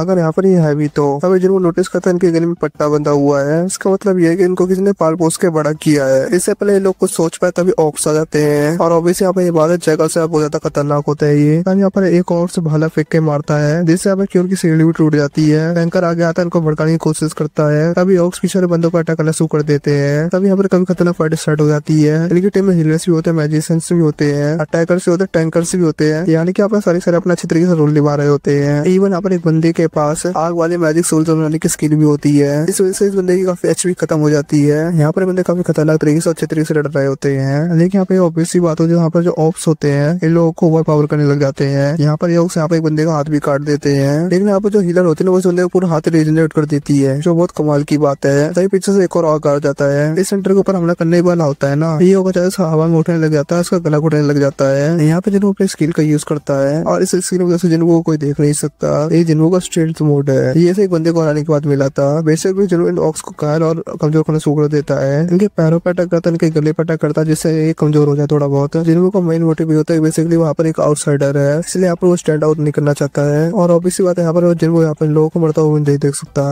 इसलिए बस वो यहाँ पर सिर्फ मदद करना चाहता है। जिन्हों को वैसे सारे लोग अपने पा लेते हैं और ये सारे ऑक्स को हरा देते हैं। ये अटैक यहीं पे खत्म हो जाता है। इन लोगों ने ये चीज नोटिस की थी, बैटल के दौरान कुछ तो हुआ था, अचानक से स्लो हो गए थे। इन लोगों को आगे कुछ खास पता नहीं चलता है, खास सिर्फ एक बंदी के। ये बंदी मैजिक कास्टर होती है। इस बंदे ने इस बात पे ध्यान नहीं दिया, मैं मैजिक कास्टर हूँ इस टीम की, किसी और को पता चले ना चले, मुझे जरूर पता चला इस बंदे ने अपने स्टिल स्किल का यूज किया है। तो ठीक है, इस बात को मैं जाने देती हूँ, इसके बारे में किसी को कुछ नहीं बताऊंगी। अब ये लोग सोचते हैं इनको क्या करना चाहिए। अब ये जगह बहुत ज्यादा खतरनाक हो चुकी है, आप लोग यहाँ पे रुकना चाहिए, वापस लौट जाना चाहिए। जिनमें अपने मन में कहता है वैसे के लिए बंदा आगे बढ़ना चाहता होगा, लेकिन यहाँ पर एक अच्छा खासा कैप्टन होगा। तभी क्यों बोलता ठीक है, फिर हम इस रेड को उसी दिन और पूरा करेंगे। अभी के टाइम पर इस टाइम हम रेड करते हैं। ये लोग वापस आते हैं इस गेट के पास। अब इस गेट के ऊपर बैरियर लग चुका होता है, वो भी हाई लेवल का। इसको थोड़ा मुश्किल है। मैजिक कास्टर बोलते चिंता मत करो, थोड़ा कोशिश कर सकती हूँ, मुझे थोड़ा बहुत समय मिला तो मैं इस बैरियर को तोड़ सकती हूँ, लेकिन चीज के लिए बहुत ज्यादा ताकत लगेगी। यहाँ पे सारे मैजिक आ जाते हैं, कोशिश करना शुरू कर देते हैं इस गेट को तोड़ने के लिए, लेकिन इस वजह से लोगों की यहाँ पर हालत खराब हो जाती है। इनकी आंखों मुंह से खून आने लगता है। ये कर्स मैजिक था, कर्स ट्रैप था इन लोगों के लिए। तब यहाँ पे पीछे से 4 से काफी सारे ऑक्स आ चुके होते हैं। यहाँ पर लगभग यहाँ पर 50 होते हैं और बेसिकली यहाँ पर अभी लड़ नहीं सकते, वैसे ये मारे जाएंगे। ये लोग यहाँ पर इनका सामना भी नहीं कर सकते। यहाँ पर ऑक्स अपने जेब और थोड़ी भाषा बोलते हैं, लेकिन थोड़ी देर बाद इंसानों की भाषा समझ जाते हैं। यहाँ पर बंदा अपना इंट्रोडक्शन देता है, इंसान हूँ, मेरा नाम है यहाँ पर कारगिलन, मैं तुम इंसानों से मिलना ही चाहता था। किन्नू पूछता है ये गेट क्या तुमने ब्लॉक किया है? कारगिल कहता है हाँ। किन्नू पूछता है तुम सभी ताकतवर जीव है कि यहाँ पर इस गेट के अंदर? कारगिल कहता है यहाँ पर क्या तुम्हें लगता है मेरे से ताकतवर यहाँ पर कोई हो सकता है? आप तो सिर्फ तुम्हारे पास सिर्फ 2 रास्ते हैं, या तो तुम मेरे सोल्जर्स के हाथों मारे जाओ, या तो अब तुम मेरे साथ चलो। क्यों यहाँ पर अब इस बात को मान जाता है, वो इनके साथ जाएगा। जाने से पहले क्यों जिनमू से बोलता है तुम लोएस्ट रैंक के हंटर जैसे हम फाइट करना स्टार्ट करेंगे, और अभी जो भी आगे होगा और इस वजह से इस गेट का बैरियर कमजोर हो जाएगा। तुम्हें सबसे पहले इस गेट से बाहर निकल कर सेकंड असुल टीम को सिचुएशन के बारे में बताना है। जिनमू कहता तुम्हें मरने की जरूरत है, क्या तुम मरने के बारे में सोच रहे हो? तभी साइड में से हिलर भी आती है, मैं भी तुमसे एक फेवर चाहती हूँ, ये मेरी एक शॉर्ट व्हील है, मैं चाहता तुम इसे बाहर लेके जाओ। अभी सारे साथ आगे बढ़ने को तैयार हो जाते हैं। जिनमू कहता ठीक है, फिर अभी के लिए इसको अपने पास रख रहा हूँ, मैं चाहता ऐसा कुछ हो ही ना। दूसरी तरफ यहाँ पर बाहर में चाइन का सीन दिखाया जाता है, जो संग जिनमू को ढूंढते यहाँ पर आ चुकी होती है। ये पूछते यहाँ पर माइनर वाले लीडर से, लीडर बताता वो गेट के अंदर गया हुआ है एक पोर्टर के रोल के साथ। यहाँ पर ये लोग अंदर आते हैं, काफी बड़ा कासल जैसा होता है। यहाँ पे काफी अलग अलग प्रकार के ऑक्स भी होते हैं, यहाँ पर इनका किंग भी होता है। वो कहता है इंसान स्वागत है तुम्हारा यहाँ पर। और इसी तरह गेट का सीन दिखाया जाता है, जहाँ पर हंटर आ चुकी होती है। बेसिकली यहाँ पर ये सोच रही होती है वो एक ए रैंक का हंटर है, लेकिन एक पोर्टल बनकर वो अंदर क्यों चले गया? क्या उसे अपनी जान की बिल्कुल भी परवाह नहीं है? क्या सोच रहा आखिरकार वो? और ये सारी बातें सोच रही होती है वो अपने मन में। और जो उनका लीडर होता है ना हमारी टीम का, क्या यहाँ पर कुछ दिक्कत हुई है गेट के अंदर? ऐसा कुछ बात नहीं है, मैं सिर्फ अपने कुछ पसंद काम से अंदर जाना चाहती हूँ, तो चिंता करने वाली कोई बात नहीं है। वो रिलैक्स करती है, उसका कोई वेपन नहीं है। वो पूछती है उससे कि क्या तुम्हारे पास कोई वेपन है? इनके पास एक्स होता है, क्योंकि वैसे भी हमारी टीम है। क्या सोचते हैं इसलिए वो इस लड़का क्या करेगी यहाँ पर? और उसके पास और कोई वेपन तो होता नहीं है, और वो रुक जाती है। खाली आ जाना काफी खतरनाक हो सकता है, इसलिए तो बस कुल्हाड़ी तो रहेगी। दूसरी तरफ गेट के अंदर का सीन दिखाया जाता है। ये ऑक्स अपने हथियारों को टक रहे होते हैं और काफी ज्यादा चिल्ला रहे होते हैं। अगर ये काफी सारे होते हैं हाई ऑक्स, और उनकी चीज पर तो ये काफी ज्यादा खतरनाक है, और ये अगर गेट तोड़ के बाच ले आते तो पूरे सर को खत्म कर सकते थे। खासकर वो 4 बंदे, यानी कि जो उनका किंग होता है उसके 10-4 बंदे खड़े होते हैं, और यहाँ पे 4 जनरल खड़े होते हैं जो काफी ज्यादा खतरनाक भी है। क्यों यहाँ पर सोच रहा था उनका मेन मोटिव बॉस को हराना है और इस गेट को क्लोज करना है, और इनका ये मेन मिशन है। बॉस कहता है क्या इंसान हो तुम, क्या मुझसे डर रहे हो? यहाँ पे इस बॉस का काफी खतरनाक और रिलीज हो रहा होता है, और इसी का ही नाम कारगिलन है। और यहाँ पर पूरी टीम की ऐसी की तैसी होती है कि इसका और इतना खतरनाक होता है। क्यों पूछता तुम हमें यहाँ पर लेके क्यों आए? कारगिलन कहता मेरा सिर्फ एक ही मकसद है, वो है एंटरटेनमेंट के लिए। मैं अपनी आर्मी के साथ तुम्हारा थोड़ा खेलना चाहता हूँ और उसके बाद जान से मारना चाहता हूँ, और कुछ काम नहीं है तुम लोगों का। क्यों सोचता अपने मन में हम लोग सिर्फ इनके लिए खिलौने हैं और कोई मकसद नहीं है इनका। तभी कारगिलन नोटिस करता है कि इन इंसानों कुछ एक ऐसा इंसान भी आ चुका है जो काफी ज्यादा अजीब है। यहाँ पर संग दीवों की बात हो रही है। यहाँ पे क्यों तैयार होता है अटैक करने के लिए। चलो फिर साथियों अटैक करो, आगे बढ़ो। वो देखता है उसके पीछे कोई भी नहीं आता, और इसी डेंजर की बात है। इन लोगों को कुछ भी करने की जरूरत नहीं थी जब ये अपने अटैक करना शुरू कर दिए थे अपनी पोजीशन लेकर, लेकिन ये अब लोग ज्यादा डर चुके हैं कि ये अपनी जगह से हिल भी नहीं पा रहे। और यहाँ पे क्यों अकेले आगे बढ़ जाता है। कारगिल अपने हिम और प्रोटेक्शन का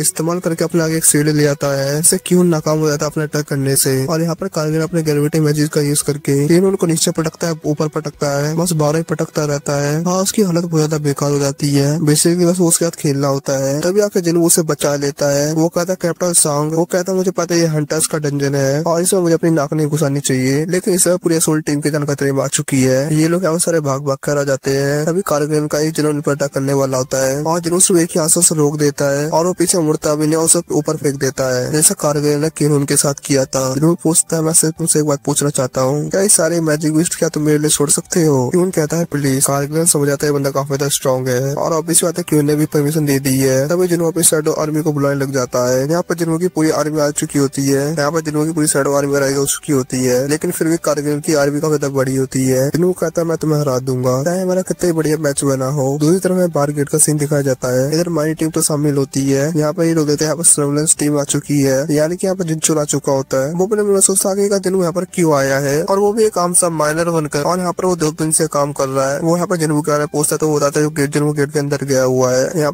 वाला बंदा आ जाता है जिसको जिन्हों ने आंखें दिखाई थी और ये वैसे भी जिन्हों से चिड़ा होता है और बोलता है मुझे लग रहा था उसने कुछ ना कुछ गड़बड़ की है और दिनों से मुझे ऐसा देखा कि वो मुझे जान से ही मार देगा। जिनसे रुपये मैंने सोचता हूँ इस रैंक का हंटर बन चुका है, फिर भी वो यहाँ पर ऐसे स्टेप क्यों ले रहा है। इसे पता होना चाहिए कि हमारे न्यूज के ऊपर है। इनका जो लीडर होता है हमारी टीम का, वो पूछता कोई दिक्कत है क्या। जिनसुल कहता चिंता मत करो, न्यूज में देख लेना। ये बंदा बताता थोड़ी देर पहले हंटर 4 ये क्वेश्चन पूछी थी जिन्हों के बारे में और वो अंदर जा चुकी है। जिनसुल बोलता ओ ऐसी बात है क्या। जिनसुल का काफी खतरनाक और महसूस होता है। वो कहता है क्या ये रैंक का गेट है क्या। वो कहता है अपने टीम से इस गेट का दोबारा से एनर्जी लेवल टेस्ट करो। यहाँ पर हंटर 4 की वाट लग चुकी है तो उसे काफी खतरनाक और महसूस हो रहा होता है। वो देखते यहाँ पर काफी सारे ऑक्स मरे हुए हैं। वो सोचती है अपने मन में कि उनकी टीम ने तो हाई लेवल के ऑक्स को कैसे मार दिया। ये बात तो काफी अजीब लग रही है मुझे यहाँ पर। ये और जो मुझे महसूस हुआ शायद ये डेंजर बॉस का है। मुझे नहीं लगता कि उनकी टीम उसका सामना कर सकती है। मुझे जल्दी से जल्दी उनके पास पहुंचना होगा। दूसरी तरफ यहाँ पर अंदर का सीन दिखाया जाता है। जिन्होंने वहाँ पर अपनी एक स्किल का इस्तेमाल करता है। इसका नाम होता है मोनाज डोमेन। एक सर्कल बन चुका होता है जिसके अंदर जिन्हों की टीम काफी ज्यादा स्ट्रॉन्ग हो चुकी होती है, जो उसे ड्यून कास्ट लेकर 70 लेवल का मिला था। जब तक इस सर्कल के अंदर ये बहुत ज्यादा स्ट्रॉन्ग हो चुके हैं। यहाँ पे क्वीन की टीम के मेजर्स होते हैं वो यहाँ पर यही सोच रहे होते हैं हम यहाँ पर सिर्फ 2 लोगों को नहीं बुला सकते। ये कितनी खतरनाक पावर आखिरकार कैसा है इसके पास। यहाँ पर ऑक्स आगे उड़ना स्टार्ट हो जाते हैं और काफी खतरनाक फाइट स्टार्ट हो जाती है। यहाँ पर आयरन हो गया, टैंक्स हो गया और इंग्लिश हो गया, अपने कमाल दिखाते हैं काफी खतरनाक तरीके से। और यहाँ पर जिन्होंने तो बहुत कमाल का है। यहाँ पर एक बात नोटिस करता है जो उसका ज्यादातर शैडो सोल्जर्स है वो बी रैंक के हंटर्स के बराबर है और ये वॉक को हराने में 3, 4, 5 बार मारे जा रहे हैं, जिन्हें वो खुद को रॉक्स की संख्या कम करनी पड़ेगी। और तभी अचानक से कारगिल भी अपनी मैजिक का इस्तेमाल करता है, फायर ड्रैगन का इस्तेमाल करता है, जिससे जिन्हों के काफी सारे सोल्जर मारे जाते हैं। कारगिल कहता है तुम्हारे शैडो सोल्जर्स है वो सिर्फ कठपुतलियां हैं, इसलिए तुम्हें होशियार ज्यादा नहीं बनना चाहिए। जिन्हों बोलता है तुम ये बोल रहे हो, मेरे सोल्जर तो बार बार आ सकते हैं, तुम क्या करोगे इसमें। कारगिल यहाँ पे अपनी सीट को अपने सामने लेके आता है, उसी से जिन्हों पर अटैक करने लग जाता है। अपने ग्रेविटी मैजिक से जिन्हों और उसके सोल्जर्स पर बड़ी बड़ी चट्टानों को पटकता है। मैं लगातार इन सोल्जर्स को मारता रहूंगा जब तक इन सोल्जर्स की हालत खराब ना हो जाए। यहाँ पर अपनी फायर का इस्तेमाल करके काफी सारे शैडो सोल्जर्स को मार देता है। दूसरी तरफ हमें यहाँ पर बाहर का सीन दिखाया जाता है। इस गेट के एनर्जी लेवल को टेस्ट कर लिया गया होता है। इस गेट की टेस्टिंग में मिस्टेक हुई है। ये एक ए रैंक का गेट नहीं है, लगभग इस गेट की पावर एस रैंक के बराबर है। ये गेट बहुत ज्यादा ताकतवर है और अगर ये थोड़ा और ज्यादा ताकतवर होता तो लगभग एक एस रैंक का गेट होता। कारगिल कहता तुम्हारे यहाँ पर बाट लगेगी। क्या कह रहे हो तुम, यहाँ पर मेरी बाट लगेगी। यहाँ पर जिन्हों वहाँ पर एक पोशन पीता है और जिन्हों वहाँ पर एक पोशन पीता है। आप देखो तुम असली नेक्रोमैंसर की पावर। यहाँ पर जिन्हों ओराइस बोलता है और जो मरे हुए बाकी ऑक्स होते हैं और सारे ऑक्स शैडो आर्मी में ज्वाइन हो जाते हैं। जिन्हों कहता है ज्यादा लंबा समय नहीं है, कुछ समय बाद तुम भी मेरी टीम में आ जाओगे। कारगिल ये सुनकर काफी ज्यादा डर जाता है और वहाँ पर वो कहता है ये बंदा लॉर्ड, और ये बंदा ऐसा बोलता है और वो अपने मन में सोचता है अगर ये लॉर्ड है तो मैं यहाँ पर क्या कर रहा हूँ, आखिरकार मेरा मकसद क्या है। और जब पहली बार उस दुनिया में आया था और उसकी जब आंखें खुली थी तो उसका सिर्फ एक ही काम था, उसके दिमाग में सिर्फ एक ही कमांड चल रही थी, वो इंसानों को मारना। और बस इसी वजह से ये इंसानों को मार रहा है और वो अपने जनरल्स को बोलता है आगे बढ़ो, इंसानों को मारो, जिंदा मत छोड़ना किसी को। दूसरी तरफ में चोरी का सीन दिखाया जाता है जिससे इन्फॉर्मेशन मिल चुकी होती है जो एक गेट है वो एक एस रैंक का गेट है और जो पहले की टेस्ट रेटिंग थी उसमें बहुत ज्यादा मिस्टेक थी और जो सोन की टीम वो इस टाइम हो जाता खतरे में है और इस समय तक तो वो उस गेट को पूरे तरीके से कंप्लीट कर चुके होते। और इसी बात है तो ऑलरेडी जैसे कोई इंसिडेंट हो सकता है यहाँ पर और हमें ज्यादा हंटर्स की फोर्स भेजना पड़ेगा वहाँ पर। और अगर वहाँ पर कुछ ज्यादा गड़बड़ होती है व्हाइट टायर गेट और फील्ड गेट की मदद लेनी पड़ेगी और इस समय सिचुएशन बहुत ज्यादा सीरियस है। और हमें यहाँ पर अंदर का सीन दिखाया जाता है, सारे सोल्जर्स आपस में लड़ रहे होते हैं और धीरे धीरे फाइट करते करते उसकी आर्मी को और बार करने लग जाते हैं। साइड में हमें बंदे खड़े होते हैं क्यून वाली टीम के और कहते हैं मेरी मदद करनी चाहिए जिन्हों की। कारगिल यहाँ pay him of blindness power का इस्तेमाल करके इन सबकी बाट लगा देता है। कारगिल कहता है तुम सुबह ऑडियंस हो, ऑडियंस की तरह रहो, स्टेट पे तुम्हारा कोई भी मतलब नहीं है। यहाँ पे कारगिल अपनी शील्ड से अटैक करने लग जाता है। जिन्हों कहता है सबसे पहले तुम्हारी शील्ड को ही तोड़ते हैं। जिन्हों पर मेजिस का इस्तेमाल करता है। यहाँ पे कारगिल की शील्ड भी तोड़ती है, साथ में उसका मार्क्स भी टूट जाता है और यहाँ पे अंदर चाय भी आ चुकी होती है और वो कहते चल क्या रहा आखिरकार यहाँ पर इतने सारे सोल्जर्स आखिरकार आए कहाँ से। यहाँ पे साइड क्यून की टीम भी होती है, सिचुएशन वगैरह पूरा बताते हैं यहाँ पर चाहे वो क्या यहाँ पर क्या चल रहा है। कारगिल यहाँ पर मैजिक पावर्स का इस्तेमाल कर अपने आप को बहुत ज्यादा बड़ा बना लेता है। फिर वहाँ पे कहते हैं मुझे बिल्कुल ही पसंद नहीं है और उनका देखकर मेरा और ज्यादा दिमाग खराब हो जाता है। अगर तुम फाइट को पूरा देखना चाहते हो तो मेरे टेलीग्राम को ज्वाइन कर सकते हो, वहाँ पर फुल वीडियो है फाइट सीन की, वहाँ फुल एपिसोड है इस फाइट सीन का और फाइट सीन को एक्सप्लेन करने में ज्यादा मजा भी नहीं आता जो उसे देखने में आता जाता है। इसे जाकर टरीना बैग तुम देख सकते हो अभी। चलो एपिसोड पे आते हैं। जिन्हों वहाँ पर उस पर डायरेक्ट अटैक तो कर नहीं पा रहा होता है, इसलिए अपनी मैजिक पावर से चैंस को लेकर आता है और उसे पकड़ लेता है। और तभी सिर्फ जिनचुल की टीम भी आ चुकी होती है अंदर। वो कहता चलो ठीक है, यहाँ पर काम सलामत ले गया। यहाँ पर जस्ट चाबी आ गई होती है, पूछती है आप यहाँ पर क्या कर रहे हो। जिनचुल कहते मैं इधर गेट के बाहर आया था,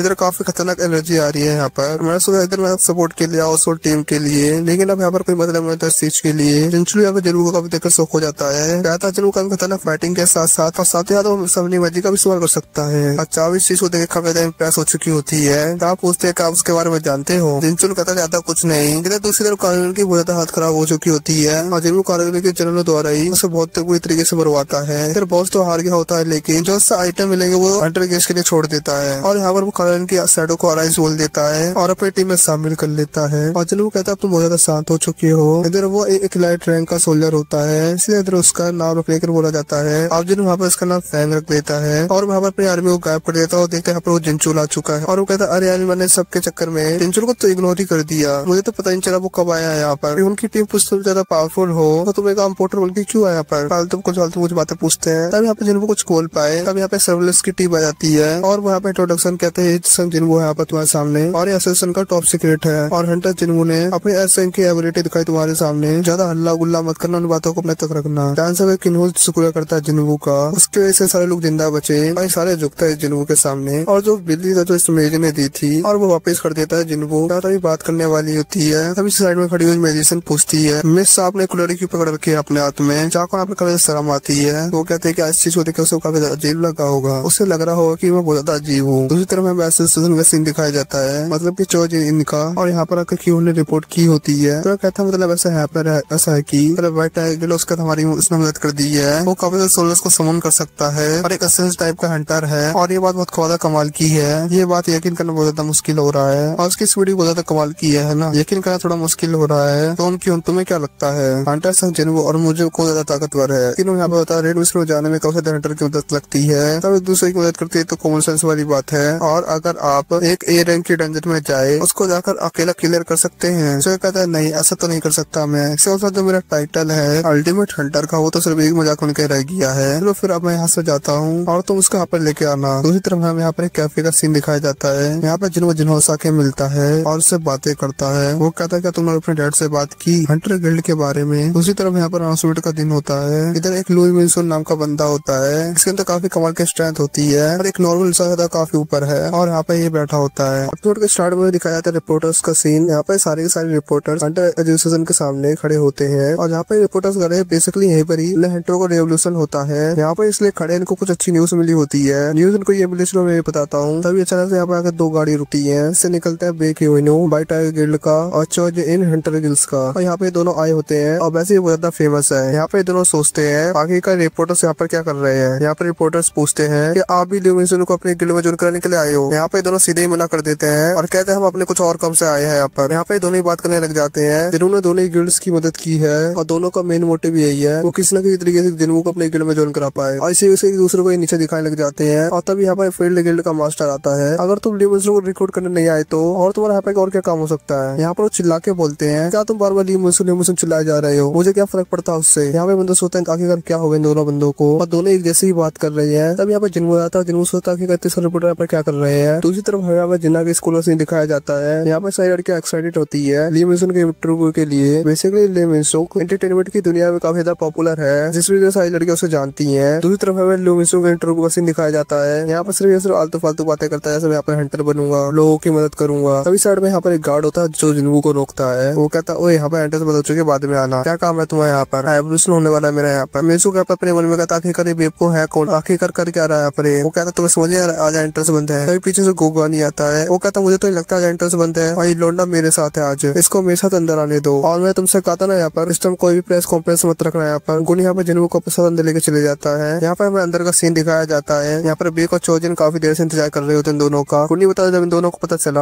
आज तुम्हारा रिजल्ट है इसलिए आज यहाँ पर ही आ गए। 2 साल से कोई भी ऐसा का हंटर नहीं, इसलिए बहुत ज्यादा इंटरेस्टेड है। अब यहाँ पे एक बड़े से रूम के अंदर जाते हैं। उधर गोहनी जिन्नू और एक रिसर्च करने वाला बंदा होता है। वो बंदा कहता है जिन्नू से तुम्हारे स्किल्स को देखकर हम तुम्हारे को जज करेंगे, अल्टरनेटिव दिखा तुम्हारी अपनी, आखिरकार तुम क्या क्या कर सकते हो और क्या क्या पावर तुम यूज कर सकते हो। यहाँ पर जिन्नू अपने कुछ शैडो सोल्जर्स को समन करता है। वो कहता है अच्छा तुम यहाँ पर मेज हो, तुम शैडो को समन कर सकते हो। गुनी कहता हमने तुम्हारी रिपोर्ट पढ़ी है है, जिनचुर की रिपोर्ट लिखा तुम इससे ज्यादा कुछ कर सकते हो। ओके फिर तो हमें सब कुछ दिखाओ। फिर वो कहते चलो ठीक है यार, इतना कुछ करने का कुछ काम तो आएगा नहीं। यहाँ पर अपने ज्यादा से ज्यादा शैडो सोल्जर्स को समन कर लेता है और जब जिन्हों हमें शैडो सोल्जर्स समन कर रहा होता है, बाहर खड़े बेक और जज इनको वहाँ महसूस होता है जिन्गू की पावर्स के बारे में। खतरनाक तरीके से एनर्जी बढ़ रही है और यहाँ पे समझ आते ही है पर जिन्गू की। जिन्गू वहाँ पे कहता है मैं ऐसा और 100 सोल्जर्स को यहाँ पर समन कर सकता हूँ। इस चीज को ये देख कर कंफर्म हो जाते हैं। जिन्गू बहुत ज्यादा कमाल का है। जिन्गू को यहाँ पर अपनी एक नई आईडी मिल जाती है। अब यहाँ पर वो एक रैंक का हंटर बन चुका है। यहाँ पर अपना कार्ड लेके बाहर आता है। यहाँ पर बेक और चोजन से बात करने के लिए उसको रोकते हैं। वो कहता है तुम्हारा थोड़ा टाइम ले सकते हैं। जिन्गू कहता है मुझे माफ करो मैं थोड़ा बिजी हूँ। जैसे वो गेट से बाहर निकलता है तब यहाँ पर दिखाया था जिन्ना के स्कूल का सीन। तुम्हें याद होगा जिन्ना के फ्रेंड के बारे में जो जिन्गू के आइस बीच वाली मिशन में भी गई थी। वो कहते ओए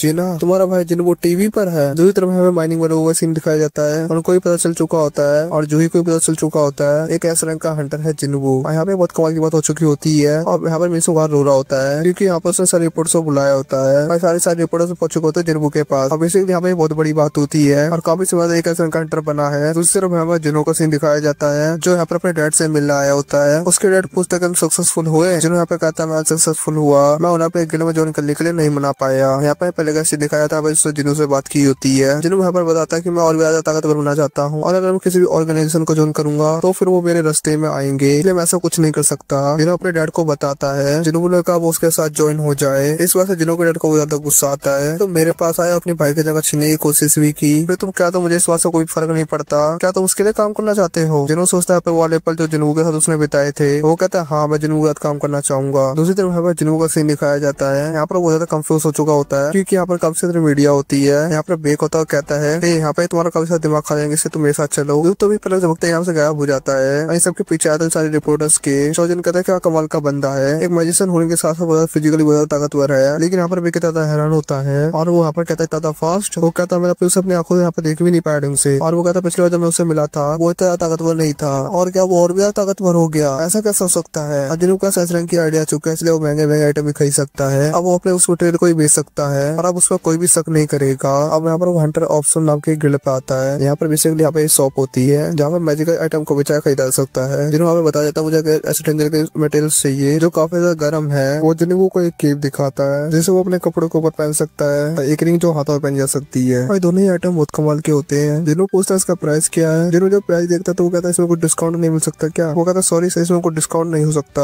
ये सारे आइटम फिक्स प्राइस पर है। लेकिन एक चीज अगर आप इस गिलास को तोड़ देंगे सारी चीज आपको फ्री में मिल सकती है, ठीक है ना। ए रैंक के नीचे कैटर्स के अंदर क्रैक भी नहीं ला सकते तो कोई दिक्कत वाली बात नहीं है। जिन्हों कहता कुछ तो मैजिक पावर महसूस हो रही है मेरे को, तो ठीक है कोई ट्राई जरूर करके देखते हैं। यहाँ पर वो तरीके तैयार होता है यहाँ पे इसको तोड़ने के लिए। यहाँ पर बंदा रोक देता है। वो कहता है अरे सर मैं सिर्फ मजाक कर रहा था, यहाँ पर मेरी गलती है, मैंने मजाक को ज्यादा इतना बढ़ा दिया, मुझे माफ कर दीजिए सर प्लीज। जरूर कहता ओ अच्छी ऐसी बात है क्या। जरूर कहता चलो ठीक है मुझे कुछ डैगर्स दिखा दो। तभी साइड में से एक बंदा आता है, चलो सर मैं आपको डैगर्स दिखा देता हूँ। यहाँ पर जो पहला वाला बंदा खड़ा होता है वो यहाँ पर देखता है उस केज के अंदर क्रैक आ चुका है। ऐसा कैसा सोचता उस बंदे ने टच भी नहीं किया, क्या अजीब बात है ये। दूसरी तरफ हमें यहाँ पर डैगर्स दिखाए जाते हैं। एक ही डैगर की ज्यादा कीमत होती है कि बाकी डैगर खरीदने कोई सोच ही नहीं सकता। यहाँ पर जिन्होंने सोचा कसा वाला डैगर था इसकी एबिलिटी उसी के बराबर होगी तो खरीदने का कोई फायदा तो बनता नहीं है। तभी जिन्होंने अपना एक डैगर दिखाता है और इस डैगर की कीमत सेल्समैन बहुत ज्यादा बताता है। ये चीज सुनकर जिन्होंने बहुत ज्यादा शौक हो जाता है और जो डैगर सेलर बता रहा है ना 2.8 मिलियन गोल्ड में लिया था। यहाँ पर ऑब्वियसली अपने वाली चीज यहाँ पर नहीं बेचनी चाहिए और जो स्पेयर और एवरेज है उसे अपने पास ही रखना चाहिए। यहाँ पर रात हो जाती है, हमें बेक का सीन दिखाया जाता है। वो अपने नहीं सोचता वो ये बंदा ज्यादा ताकतवर कैसे हो सकता है, इस बंदे की लेकिन अभी तक खत्म हो जानी चाहिए थी। दूसरी तरफ सुबह का सीन दिखाया था जिन्ना के घर का। जिन्ना यहाँ पर खिड़की से बाहर देखती है, अनिल चैन की सांस लेती है, कहते हैं सही है कोई बाहर रिपोर्टर नहीं है। वो रिपोर्टर से बहुत ज्यादा परेशान हो चुकी होती है। जिन्हों कहता क्या होगा तुम रिपोर्टर्स को देख रही हो सकता है हंटर के लोगों ने भगा दिया हो। जिन्हें गुस्सा लगते होगा तुम्हारी वजह से सब कुछ हुआ है। तब यहाँ दरवाजा खड़खड़ाने की आवाज आती है और बैल बजती है। वो समझते साथ कोई रिपोर्टर ऊपर आ चुका है। वो यहाँ पर गुस्से में दरवाजा खोलता है। यहाँ पर और कई जिन्हों होता है। जिन्हों यहाँ पर कहता मैं आ चुका हूँ सर। जिन्हों यहाँ पर सही टाइम पाता जिन्हों उसे पकड़ता है। जिन्हों कहता है मैं इसके एक हफ्ते के लिए बाहर जाने वाला हूँ, एक मिशन के लिए ओके ठीक है ना, ओके कोई दिक्कत वाली बात तो नहीं है। ये बंदा मेरा असिस्टेंट है। जिन्हों भी उसको ड्रामे में उसको साथ देता है। जिन्हों जिन्हों के घर भी सोता है। यहाँ पर सब सोया था। जिन्हों जो कार होते हैं ना उनको समन करता है। तो याद हो जिन्होंने चैनल से तो उसी उधर ही खत्म कर दिया था जिस वजह से जिन्होंने उसकी शैडो का एक्सटेंड नहीं करा था, जिस वजह से बेसिकली यहाँ पर सिर्फ 3 ही होते हैं। यहाँ पर अपने एक गार्ड को जिना की प्रोटेक्शन के लिए छोड़ देता है। यहाँ पर वो छत पर आता है। यहाँ पर वो शैडो सोलो समन करता है, पूरी सिटी में भेज देता है पेट्रोलिंग के लिए। अब यहाँ पर ऑब्वियसली वो एक ऐसा हंटर बन चुका है। अब सिटी में जो भी क्राइम हो रहे होंगे और सबसे निपटा जिन्हों का काम है। जिन्हों के साथ कहीं जाता है। जिन्हों को उस बिल्डिंग का छोड़ता है जहाँ पर डीमन कासल है। जहाँ पर पूछता है आपने कल कहा था आप एक हफ्ते के लिए बाहर जा रहे हैं। जिन्हों कहता है क्या था मेहनत, जिन्हों कहता है सिर्फ मान लो ये ट्रेनिंग की तरह है। जिन्हों कहता है ऑलरेडी आप एस रैंक कैरेक्टर तो बन ही चुके हो और कितनी और ट्रेनिंग करोगे आप। जिन्हों कहता है ट्रेनिंग तो करनी पड़ेगी यार। तभी आसमान में कुछ उड़ता हुआ दिखाया जाता है जो हमें साफ साफ तो नहीं दिखता है,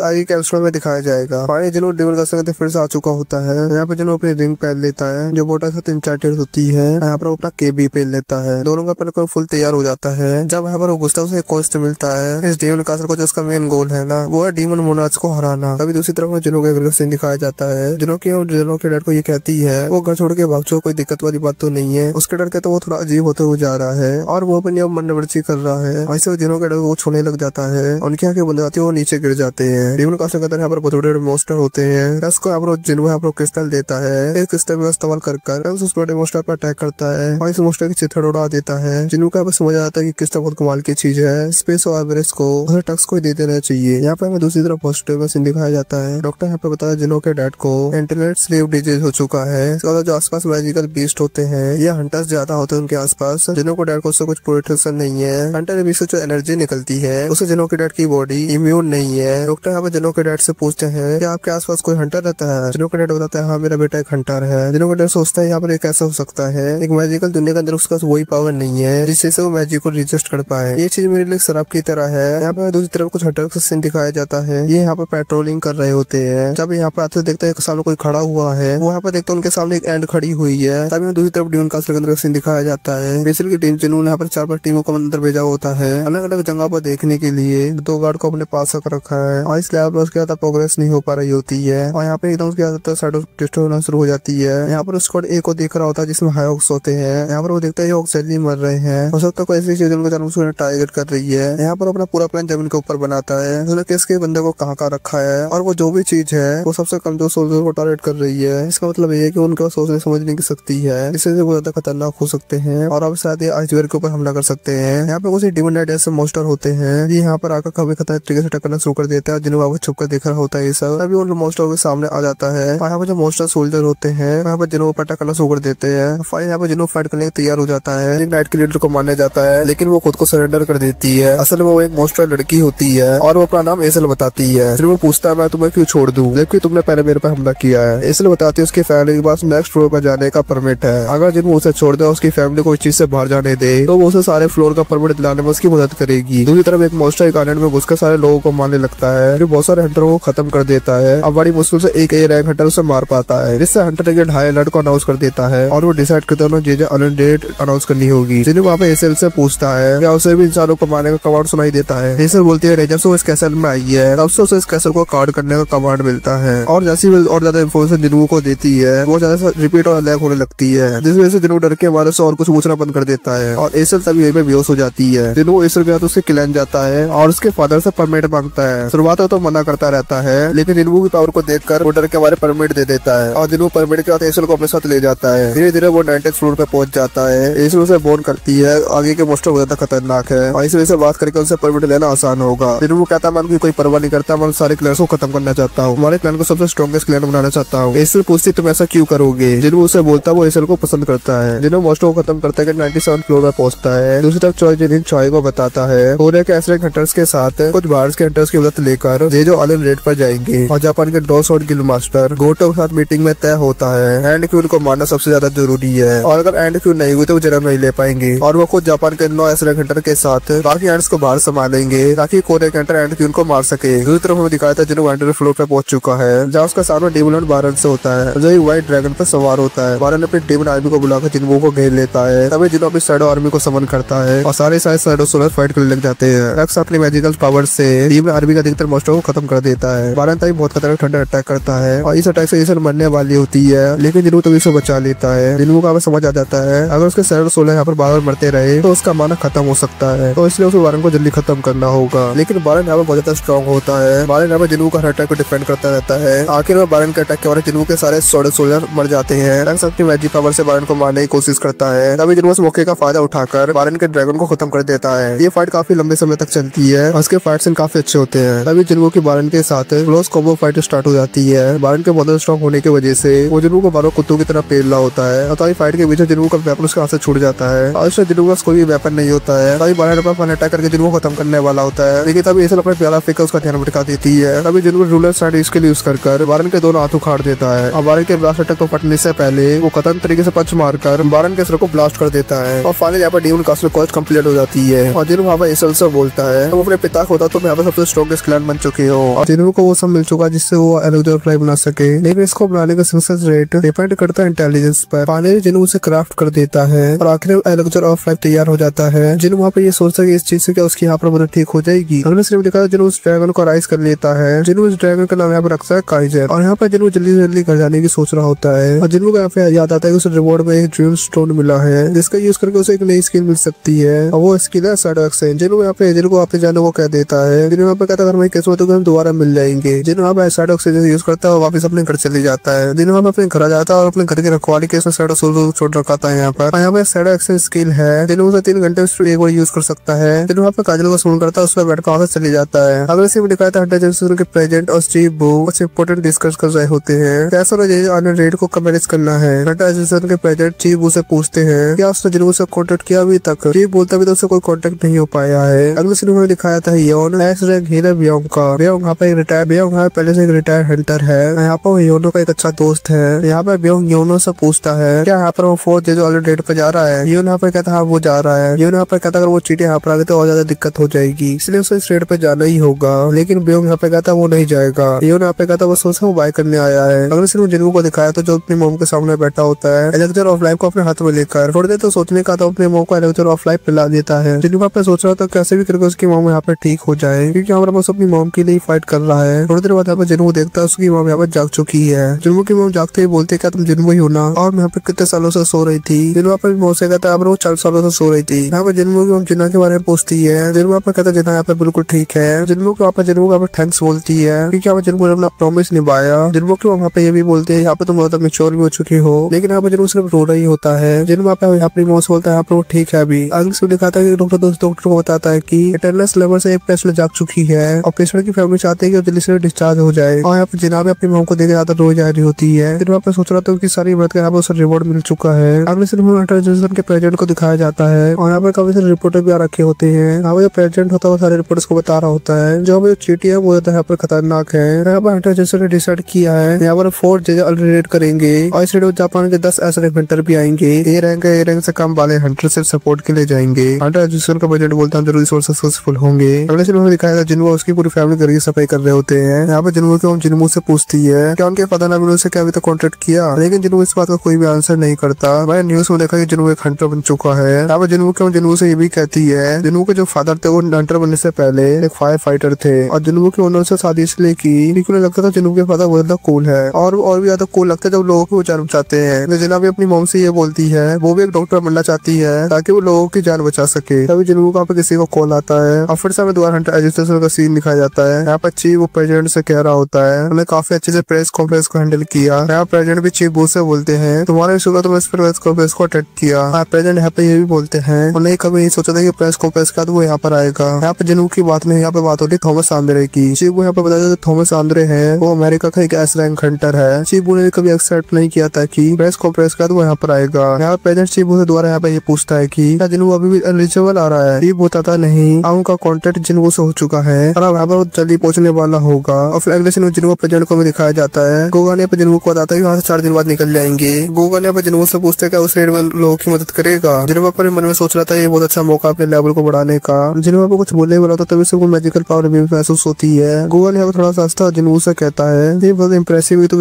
डिस्टेंस से भी चीज महसूस हो रही है। गोगा ने बताता जो एस रैंक हंटर यहाँ पर जिम में ट्रेनिंग कर रहे हैं और अगर जिन्हों थोड़ा भी यहाँ पर इंटरेस्टेड है तो यहाँ पर एस रैंक हंटर्स की ट्रेनिंग को देख सकता है। यहाँ पर अगला सीन जिम का दिखाया जाता है। यहाँ पे यूनो किसी की तरफ भागते हुए जा रहा होता है। यूनो यहाँ पे जिस आदमी को गिराने की कोशिश करता है वो आदमी वो यूनो को ही उठा के पटक देता है और इस बंदे का नाम है डोंगबू। यहाँ पर ऊपर गोगानी और जिन्बू होते हैं। यहाँ पे गोगानी जिन्बू से कहता है जो असर हंटर वो तो रेयर मिलते हैं। जिन्हों वहाँ पे गोगानी से बोलता है जिन्हों कहता है मैं क्या देख रहा हूँ हंटर यूनो क्या यहाँ पर हार रहे हैं। दूसरी तरफ से यहाँ पर हंटर चोय भी आता है। वो कहता है हंटर यूनो अभी अपनी पूरी पावर्स का यूज नहीं कर रहे हैं। तो जिन्हों डोंगबू वो चुफे लेगिल से है। जिन्हों चोजिन से पूछता है हंटर यूनो अपनी फुल पावर्स का यूज नहीं कर रहे हैं क्योंकि आप उनको देख के लगता है कि उन्हें बिल्कुल भी होल्ड बैक करने की जरूरत नहीं है। हंटर से जिन्हों को बताता कहता है कि हंटर यूनो नहीं चाहते कि वो यहाँ पर अपनी पूरी पावर्स को लोगों को दिखाए। दूसरी तरफ जापान के हंटर गोटेनोजी की यहाँ पर एंट्री होती है। ये लड़की जिन्हों तरफ देखते हुए पूछती है ये बंदा कौन है। हानिका बताती है हंटर संग जिन्बू जो अभी एक ऐसा हंटर बना है। गोटेनोजी यहाँ पे कहता मुझे लगता लगता है ये असिस्टेंट टाइप हंटर है। हानिगावा कहते हैं लेकिन नहीं ये एक मेज है। दूसरी तरफ ये आदमी यहाँ पे कहता है ये बंदा जिसने मिनसे की यहाँ पे बेइज्जती करी थी। तब यहाँ चाइन की नजर जुनू पे जाती है।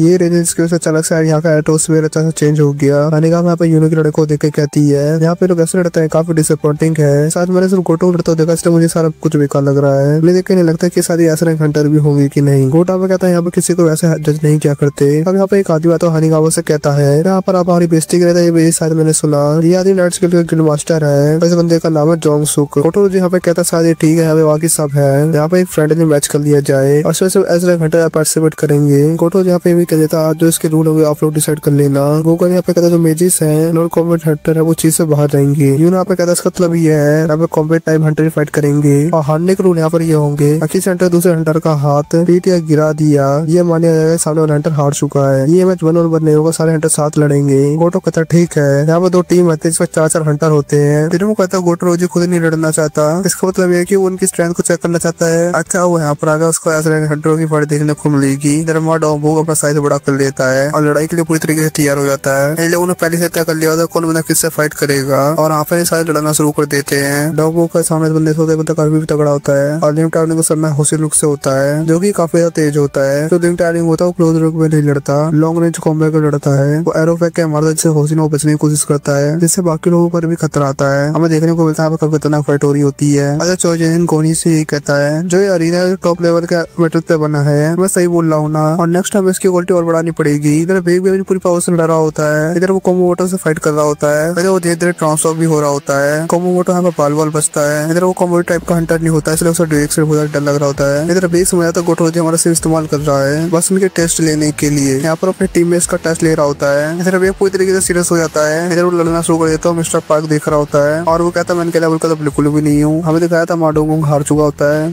भी हार चुका होता है। इधर बेग का सामने 3 हंटर से होता है। इधर बेग कहता है कि मैं हंटर 4 से बिल्कुल कमजोर हूँ। तो हंटर काफी अच्छी तरीके से लड़ रही होती है। इधर बंदी इसको डांसर कहती है और डांसर निकलने में चाहेगा। इधर उसके मुंह वैसे जैसे वो डांस कर रही हो तो काफी ज्यादा तेज होते हैं। इधर वो अपने ऑपोनेंट को आउट कर देती है और इधर वो आगे बढ़ती है बेग की मदद करने के लिए। तभी यहाँ पीछे से कोमोट आ जाता है। इधर वो चाहे से अटैक करने वाला था चाहे पर तो चाहे इंस्टेट होते हैं जिसकी वजह से उसके मुंह पर 10-12 मुक्के लगातार जड़ देती है जिसकी वजह से कोमोट अपना होस्ट को बैठता है। इधर वो तरह से ऑटो कंट्रोल हो जाता है। उसके टीममेट थोड़ा परेशान हो जाते हैं। गोटा पर कहता ठीक है आगे तक इससे वहाँ पर चोट लगने की बात ना आ जाए तब तक नहीं रोकना उसको। इधर कोमोटो को खतरनाक अटैक करना छोड़ देता चाय के ऊपर और उसको कॉर्नर कर देता है ना तब यहाँ पर धमाका होता है। जीबी से जिन्हों आ चुका होता है उसने यहाँ पर फाइट रोक दी होती है। वो कहता है सिर्फ फ्रेंडली फाइट तो उसको ज्यादा आगे ले जा रहे हो। इधर कोमोटो जिन्हों पर अटैक करने की कोशिश करता है लेकिन जिन्हों से नीचे लेटा देता है। इधर गोटा बोलता पक्का ये मैच टाइप का हंटर है ना ये बात मुझे खुद ही वेरीफाई करनी होगी। इधर जिन्हों चाहे होता सादा में आप हार मान लेनी चाहिए क्योंकि आप बेक भी आउट हो चुके हैं। बेक आप उन्होंने सोचा था वो पूरी ट्रांसफर हो जाता जब भी उससे हरा नहीं पाता। अभी आप हानिगाम आते हैं जिन्हों से बोलते हो गोटो अब तुमसे मैच करना चाहता है। जिन्हों भी हाँ कर देता है और वो कहता है कासल के बाद अभी तक उन्होंने किसी से फाइट नहीं करी है। इधर जिन्हों हंस रहा होता है जिसको देखकर गोटो चिढ़ जाता है। फिर हानिगाम गोटो के पास आती है और वो कहते हैं जिन्हों लड़ने के लिए तैयार है लेकिन एक कंडीशन पे आपको पूरी पावर का इस्तेमाल करना होगा। जिन्हों कहते चलो शुरू करता है लेकिन गोटो अचानक से अटैक कर देता है लेकिन जिन्हों अभी से अटैक से बच जाता है। जैसे सिर्फ गोटो खतरनाक तरीके से अटैक कर रहा होता है जिन्हों सिर्फ डिफेंड कर रहा होता है। ये फाइट काफी कमाल की होती है। जिन्हों गोटो अटैक हमें डॉज कर रहा होता है जिसकी वजह से गोटो काफी सीरियस हो जाता है और वो कहता है मुझे यहाँ पर बहुत चिड़ मच रही है अब मैं इसे खत्म कर देता हूँ मैं आप इसको जान से ही मार देता हूँ। इधर वो अपना अटैक करता है जिन्हों पर जिस अटैक से जिन्हों घर पर खरोच आ जाती है लेकिन जिन्हों उसका हाथ पकड़ लेता है लेकिन उसे आउट नहीं करता है। आपको पता कलाई पोने से आउट हो गया लेकिन कलाई नहीं पकड़ी होती है। गोटो कहता है क्या तुम मेरे मजे ले रहे हो दोनों मेरी कलाई की नहीं पकड़ी। जिन्हों कहता है एक आम सी बात है तो चाहता है लड़ाई काफी लंबी चले। इधर दोनों ही सीरियस हो जाते हैं इनको और काफी तेजी से निकल रहा होता है इनके अंदर से और इधर काफी खतरनाक टकने उड़ा होता है एक दूसरे के ऊपर लेकिन दोनों के टीममेट इनको रोक देते हैं क्योंकि ऑब्वियस सी बात है इनको डेट पर ही जाना है और यहाँ पर सब कुछ खत्म करना तो नहीं इनको। यहाँ पर मेरा मार्डा हुआ काफी इंप्रेस हो चुका होता है जिन्हों से जिन्हों चाहे कितने कमाल के ऐसे हंटर हो लेकिन मेरी शैडो एबिलिटी के बारे में पता नहीं चला। मैंने की शैडोज के अंदर अपने शैडो सोलो छोड़ दी है जहाँ पर बहुत कमाल की बात है जिसकी वजह से जरूर ऐसा हंटर को ट्रैक भी कर सकता है। तो मुझे तुम यहाँ पर शैडो उनके साथ हमेशा रहेंगी। गोटा गुल जाने से पहले गोनी से बोलता है पार्टिसिपेंट्स की लिस्ट मेरे पास भेज देना और वहाँ से चले जाता है। जिन्हों इधर बाहर आता है जो अलर्ट कर आपने मुझसे पूछा था ना और तो दूसरी तरफ जिन्हों वहाँ पे घर पे आ चुका होता है और इधर उसके घर पे आने का काफी अच्छा महसूस हो रहा होता है। जब वो मोहब्बत खाना खाता है तो इस रीजन में कहीं नहीं जाना चाहता है। इधर हमें दूसरी तरफ जो अलर्ट का सीन दिखाया जाता है जो सारी एंड से एक दूसरे को खाना शुरू कर दिया होता है। एंड को सारी बातें बता रही होती है इधर जल्दी हमें जगह छोड़नी होगी और वो एक ताकतवर बच्चे की जरूरत है जो हम सबको गाइड करेगा जो हमारे सारे बच्चों का ख्याल रखेगा। जो आम अंडा होता है के पीछे बहुत बड़ा एक अंडा होता है और वो अंडा तोड़कर एक आंट निकलता है और ये अंडा बाहर निकलते अपना कलर चेंज कर लेता है और ये ब्लू कलर का होता है। इधर ये सारे एंड्स को खाना शुरू कर देता है। तो दूसरी तरफ गोनी का सीन दिखाया जाता है। वो यहाँ पर कह रहा होता है कल शुरुआत होने वाली है जो रेड की। अगले दिन काफी सारी बोट्स दिखाई जाती हैं। इधर काफी सारी शिप्स और बोट्स होती हैं जो चारों तरफ से जो को घेर रहे होते हैं। इधर शिप्स के अंदर सपोर्टिंग टीम होती है। आपको सपोर्टिंग टीम आर्लेट पर भी होती है। इधर सबके सब तैयार होता है। इवन यहाँ पर लिमिशन भी आ चुका होता है जिसका लोग खुश नहीं हुए होते हैं। इधर ए की टीम होती है जिसकी जिन्होंने करी थी। इधर ऑलमोस्ट काफी सारे लोग आए होते हैं। ये सारे लोग यहाँ पर पार्टिसिपेट करने के तैयार हैं। हाल ही में दिखाया था यहाँ पर बेग भी आ चुका होता है जेज और रेड पर, और बेग उसे देख के काफी खुश होता है। वो कहता मुझे नहीं पता था तुम आ रहे हो। बियोंग यहाँ पर उसे चढ़ाता है। वो कहता मेरे बिना तुम आते तक टेक नहीं पाओगे, मैं एक हीलर हूँ तुम्हें पता है ना। इधर एक दूसरे को देख काफी खुश होते हैं। इधर हमें दूसरी तरफ जेजो सिटी का सीन दिखाया जाता है। इधर गोटो ऑलरेडी अपनी टीम के यहाँ पर आ चुका होता है और यहाँ पर अलग अलग पोजीशन ले चुके होता है पहले से। इधर हमें दूसरी तरफ हेलीकॉप्टर का सीन दिखाया जाता है जहाँ पर हमें साउथ कोरिया वाली टीम है रैंक की, और इनके पीछे एक मीडिया का ही बंदा होता है जहाँ पर कहता है वो लाइव टेलीकास्ट करने वाला उस रेड को। उनको इस बंदे की काफी चिंता हो रही होती है, इसको संभालेगा कौन। वो कहता है कोई बात नहीं, मैं भी एक ए रैंक का हंटर हूँ लेकिन मैं अक्सर रेड मिशन पर जाता नहीं हूँ। पूरी की पूरी रेड को लाइव टेलीकास्ट करने के लिए ऑलमोस्ट यहाँ पे पहुंचने वाले होते हैं। पितरी तैयार होते हैं। गोटा पर सारे हंटर्स को ऑर्डर दे देता और रिलीज करने के लिए, जिससे हंटर्स को पता चल चुका था कि हंटर्स आ चुके हैं। जिसमें सारे हंट्स अपने बेस से बाहर निकल जाती है। ये हंट्स पर अटैक करने के लिए बाहर निकलती है और इधर हेलीकॉप्टर देखकर इधर आती है। चौजिन कहता है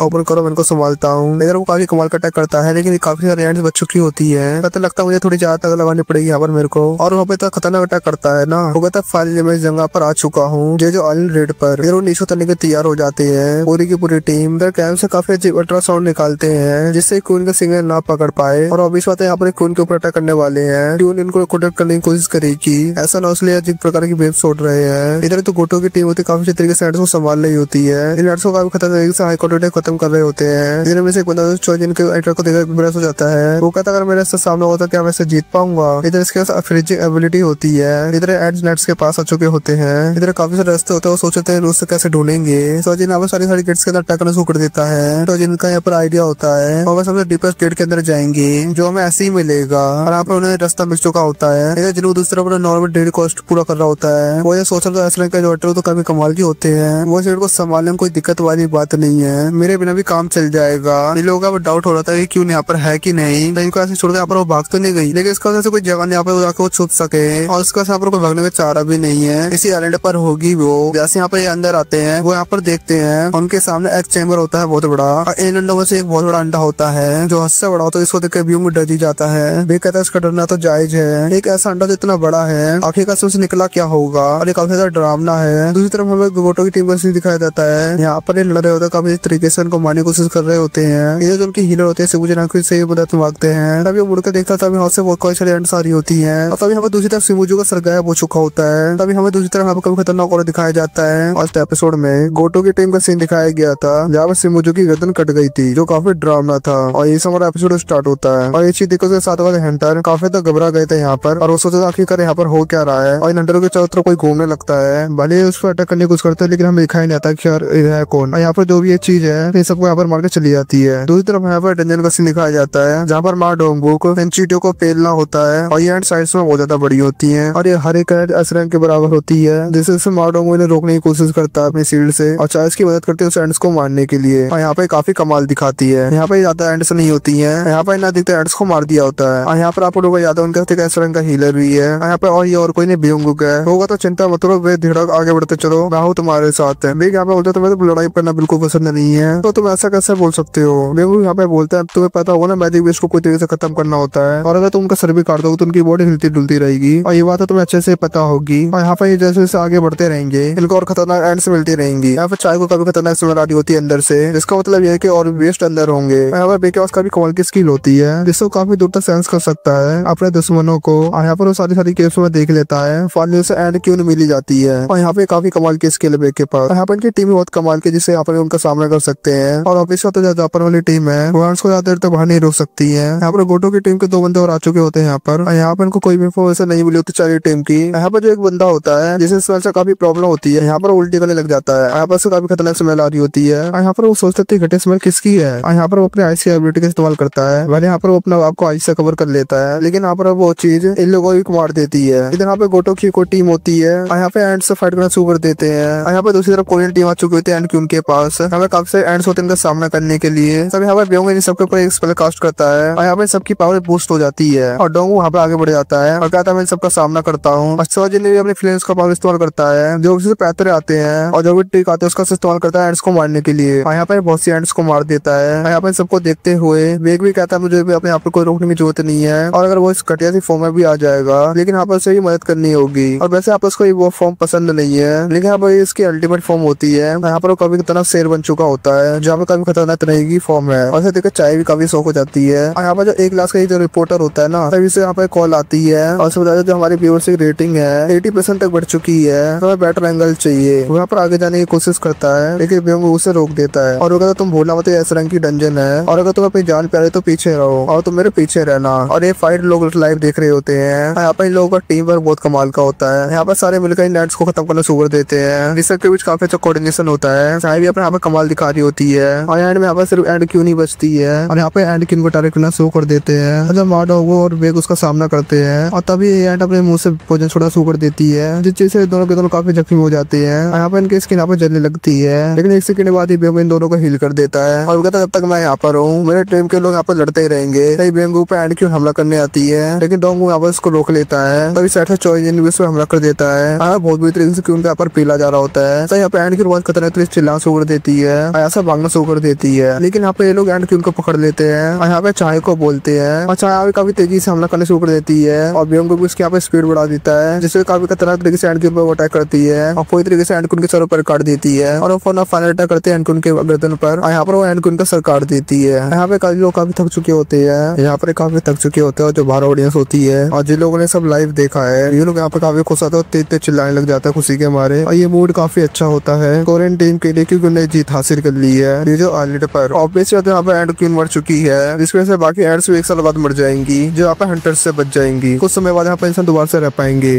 आता कहता है फाइनली हमने यूनसुंग का बदला ले लिया है, और ये सब यहाँ पे काफी खुश होते हैं। तभी दूसरी तरफ अलर्ट दिखाया जाता है जो क्वीन ने चिल्लाया था, जैसे सारी एंड से क्वीन के पास वापस जाना शुरू कर दिया है, और जो मेरे चोजिन ने बनाया था वो भी यहाँ ब्रेक होने लग जाता है धीरे धीरे, और ये चीज चोजिन को पता चल जाती है। लेकिन एक बात जरूर वेरी काफी खतरनाक था, और ये मामले एंड से मेरे को तोड़ ही नहीं सकती, जरूर कुछ गड़बड़ है। तब यहाँ पर काफी खतरनाक और महसूस होता है, और ये सब यहाँ पे काफी ज्यादा डर जाते हैं। और यहाँ पर चल के आ रही थी एक डार्क ब्लू एंट, जो कि इंसान की तरह दो पैरों पर चल रही होती है, और हम लोगों को तो पता चल चुका था जो एंड है वो इवॉल्व हो चुकी है, लेकिन यार ये एंड उनसे ज्यादा इवॉल्व हो चुकी है, और ये एंड वही एंड है जो बड़े वाले अंडे से निकली थी। इसका और इसकी स्मेल इतना खतरनाक होती है, इस स्मेल के कारण नीचे गिर चुकी होती है। वो आपस में जाती है कोई ये आम मॉन्स्टर नहीं है, यहाँ पर वो समझ जाती है नॉर्मल एंट मॉन्स्टर नहीं है। डोंगू वहाँ पे अटैक करने की सोचता है, लेकिन एकदम से यहाँ पर वो रुक जाता है। उस एंड में खतरनाक औरत देख के वो वहीं पे रुक जाता है, और ये एंड यहाँ पर आता है एंड क्वीन के पास, और यहाँ पर क्वीन को खाना स्टार्ट कर देता है। इस चीज को देख के काफी ज्यादा शौक हो जाते हैं और सोचते हैं यहाँ पर आखिरकार हम क्या करें। और तब एकदम से चाय के पीछे आता है, तो नाटक करके चाय को उड़ा देता है, जहाँ पर वो प्लेट से आगे टकराती है। इधर डोंगू हमला करने की कोशिश करता है इस एंड के ऊपर, लेकिन इनका हाथ भी तोड़ देता है, उसकी सीढ़ी भी तोड़ देता है, और साथ उसका दूसरा हाथ भी उखाड़ देता है। बेक को भी जख्मी कर देता है, चोजिन को भी काफी डैमेज दे देता है, और यहाँ तक कि लिंक टाइगर इस पे एरो मारता है, लेकिन उस एरो को पकड़ के तोड़ देता है और लिंक टाइगर की वाट लगा देता है। अगर मार्डोगो को दोबारा से हील कर देता है बियोंगो, और फिर से उसके दोनों हाथों को डिग्रो कर देता है, क्योंकि यहाँ पर वो सबसे ताकतवर है। यहाँ पर बेगो ने अपने आप को छुपा लिया होता है ताकि उसे कोई देख ना पाए, लेकिन इसके खामे वो हिल नहीं सकता, लेकिन यहाँ पर वो इस काम को तो कर ही सकता है। डोंगो यहाँ पर लड़ना शुरू कर देता है, लेकिन ये एंड उसे उठा के पटकता है, और पटक के बहुत बुरी तरीके से मारता है, तो हमें बहुत बुरी तरीके से पेल देता है। और फान यहाँ पर वो बियोंगो को भी देख लेता है, और तब एकदम से हमें चिल्लाता है बेक, तब यहाँ पर बियोंगो के मुंह से खून निकलने लग जाता है, और हमें दिखाया था उस एंट ने बियोंगो के पीछे काफी तरीके से अटैक किया होता है, और उसके शरीर के आर पर हाथ कर दिया होता है अपना। तो यहाँ पर बोलता है एकदम से बेक यहाँ से भाग जाओ। तब यहाँ पर एंट उसका सर भी खा जाता है, और बियोंगो की बॉडी को उठा के मारता है बेक के ऊपर, और यहाँ पर बेक के पास उसका सर पकड़ लेता है। यहाँ पर उसकी ट्रांसफॉर्मेशन होती है, वो खत्म होने लग जाती है, और ये एंट यहाँ पर कुछ बोलने की कोशिश करता है। उस एंट के पास से कुछ अजीब सी साउंड आ रही होती है, और उस एंट के शरीर आते बेक ऐसे भाग जाओ। और यहाँ पे आवाज होती है बियोंगो की, और यहाँ पर आवाज इसलिए आ रही है क्योंकि यहाँ पर इस बियोंगो के साथ साथ बियोंगो को खाने के बाद मेमोरीज को भी देख लिया होता है, जिससे यहाँ पर बेक का नाम भी जानता है। वहाँ पर कहता है हमारी आंट क्वीन यहाँ पर मर चुकी है, तो सोलूस को मारने कोई बात तो बनती नहीं है, बताओ तुम्हारा किंग कहाँ पर है। उसे यहाँ पे महसूस होता है बाहर से इतना कोहरा आ रहा है, एकदम से उड़ के बोल जाता है बाहर। भी यहाँ पे कहता है कि क्या वो गोटो की बात तो नहीं कर रहा, वहाँ पर गोटो के पास जा रहा होता है। दूसरी तरफ हमें गोटो को सीन दिखाया जाता है, इनकी दो टीम अनरीचेबल हो चुकी होती है, और अब इस बात उस एंट ने उन लोगों को मार दिया है। मतलब गोटो की टीम ऐसे जा रही होती है ना, तब इनका कॉन्टेक्ट करता है इनका चेयरमैन, और यहाँ पर अपडेट पता चल क्या रहा है। यहाँ पर वहाँ पर बताया था वो लोगों से पहुंच चुका है, और यहाँ पर उसके साथी यहाँ पर मारे जा चुके हैं, और अब इस बात यहाँ पर कमजोर इसलिए मारे गए। चेयरमैन पूछा जो अंदर वाली टीम है तो उनका सामना कर रही है, उनका क्या। वो बताया था सारी साइड वहाँ पर गई है, उनका सर्वाइव करना बहुत ज्यादा मुश्किल है, और अब इनका प्लान यही था। चेयरमैन यहाँ पर ये बोलता है जापान ने पूरी कोशिश करी उनकी मदद करने की मदद करी, लेकिन उनकी टीम टीम नाकारा निकली और इस चीज से हमारे 2 काम पूरे हो जाएंगे, कंपटीशन खत्म हो जाएगा, हमारी बाबाई भी हो जाएगी, है कि नहीं। और अब तुम्हें और ज्यादा कुछ करने की जरूरत नहीं है। सेकंड असुल टीम है, वहां पर आकर मिलो। तब अचानक के ऊपर अटैक हो जाता है और यहाँ पर वो एट आ चुका होता है और सीधे गोटो पे अटैक कर देता है। यहाँ पर गोटो उस अटैक को डोज कर देता है। एक साइड अपने बंदे की गर्दन निकट जाती है और बस यहाँ पर एक ही एंटर बचता है। वो कहता है तुम वापस आओ, तुम मेरे रास्ते में आओगे। और यहाँ पे वैट पूछता है क्या तुम ही किंग हो। गोटो भी यहाँ पर एक जाता है हाँ मैं किंग हूँ। और मेरे जब से अटैक करने के लिए आता है ना, और ये और महसूस कर उसे याद आती है जिनवू की। उसे ये और पहले ही महसूस हो चुका है, लेकिन इस पर गोटो जिंदा नहीं बचता। की तरह तो ऐसे होते होते ही है, लेकिन उसकी गर्दन साइड में कटकर गिर जाती है। दूसरी तरफ सारी की साइड से कोरियन टीम के ऊपर आगे बढ़ रही होती है। शोजिन यहाँ पर अपनी पूरी पावर्स का इस्तेमाल कर रहा होता है, लेकिन यहाँ पर अपने आपको ज्यादा पुश नहीं कर पा रहा होता है। उसकी लिमिट पूरी होने वाली होती है यहाँ पर ऑलमोस्ट। यहाँ पर वो ज्यादा कुछ नहीं कर पाएगा, लेकिन यहाँ पर लगातार एड्स आगे बढ़ती रहती है। इनका यहाँ पर काम तमाम होने ही वाला होता है। तब इनकी साइडों के अंदर साइडो सोल्स बाहर निकलते हैं और सारे साइडो सोल्स जिनवू के होते हैं। और दूसरी तरफ वहाँ पे जिनवू का सीन दिखाया जाता है और यहाँ पर बोलता है एक्सचेंज और इसी खतरनाक फिर से डंजन का सीन दिखाया जाता है। आप लोगों को याद होगा ये यहाँ पर, आप लोगों को तो याद होगा ये लोग यहाँ पर एंड से लड़ रहे होते हैं और सिर्फ चोजिन यहाँ पर सिर्फ पर अटैक कर रहा होता है। और तभी बीच में साइडो सोल्स आ गए थे और ये लोग सोच रहे होते हैं आखिर साइडो सोल्स है कौन। यहाँ पे एक देश टाइम जिनवू के सारे साइडो सोल्स आ चुके होते हैं और इन को पेलना शुरू कर देते हैं। और तभी यहाँ पे पीछे से जिनवू भी आ जाता है और इसे देख के बेक भी ज्यादा शौक हो जाता है। और चोजिन यहाँ पे सोच रहा था यहाँ पे क्या कर रहा है। और फाइनली यहाँ पे जिनवू आ चुका होता है और यहाँ पे सारे लड़ना शुरू कर देते हैं। यहाँ पे जो एफरेन के हंटर होता है वो सोच रहे होता है ब्लैक सोल्स है कौन और संग जिनवू यहाँ पर आया कैसे।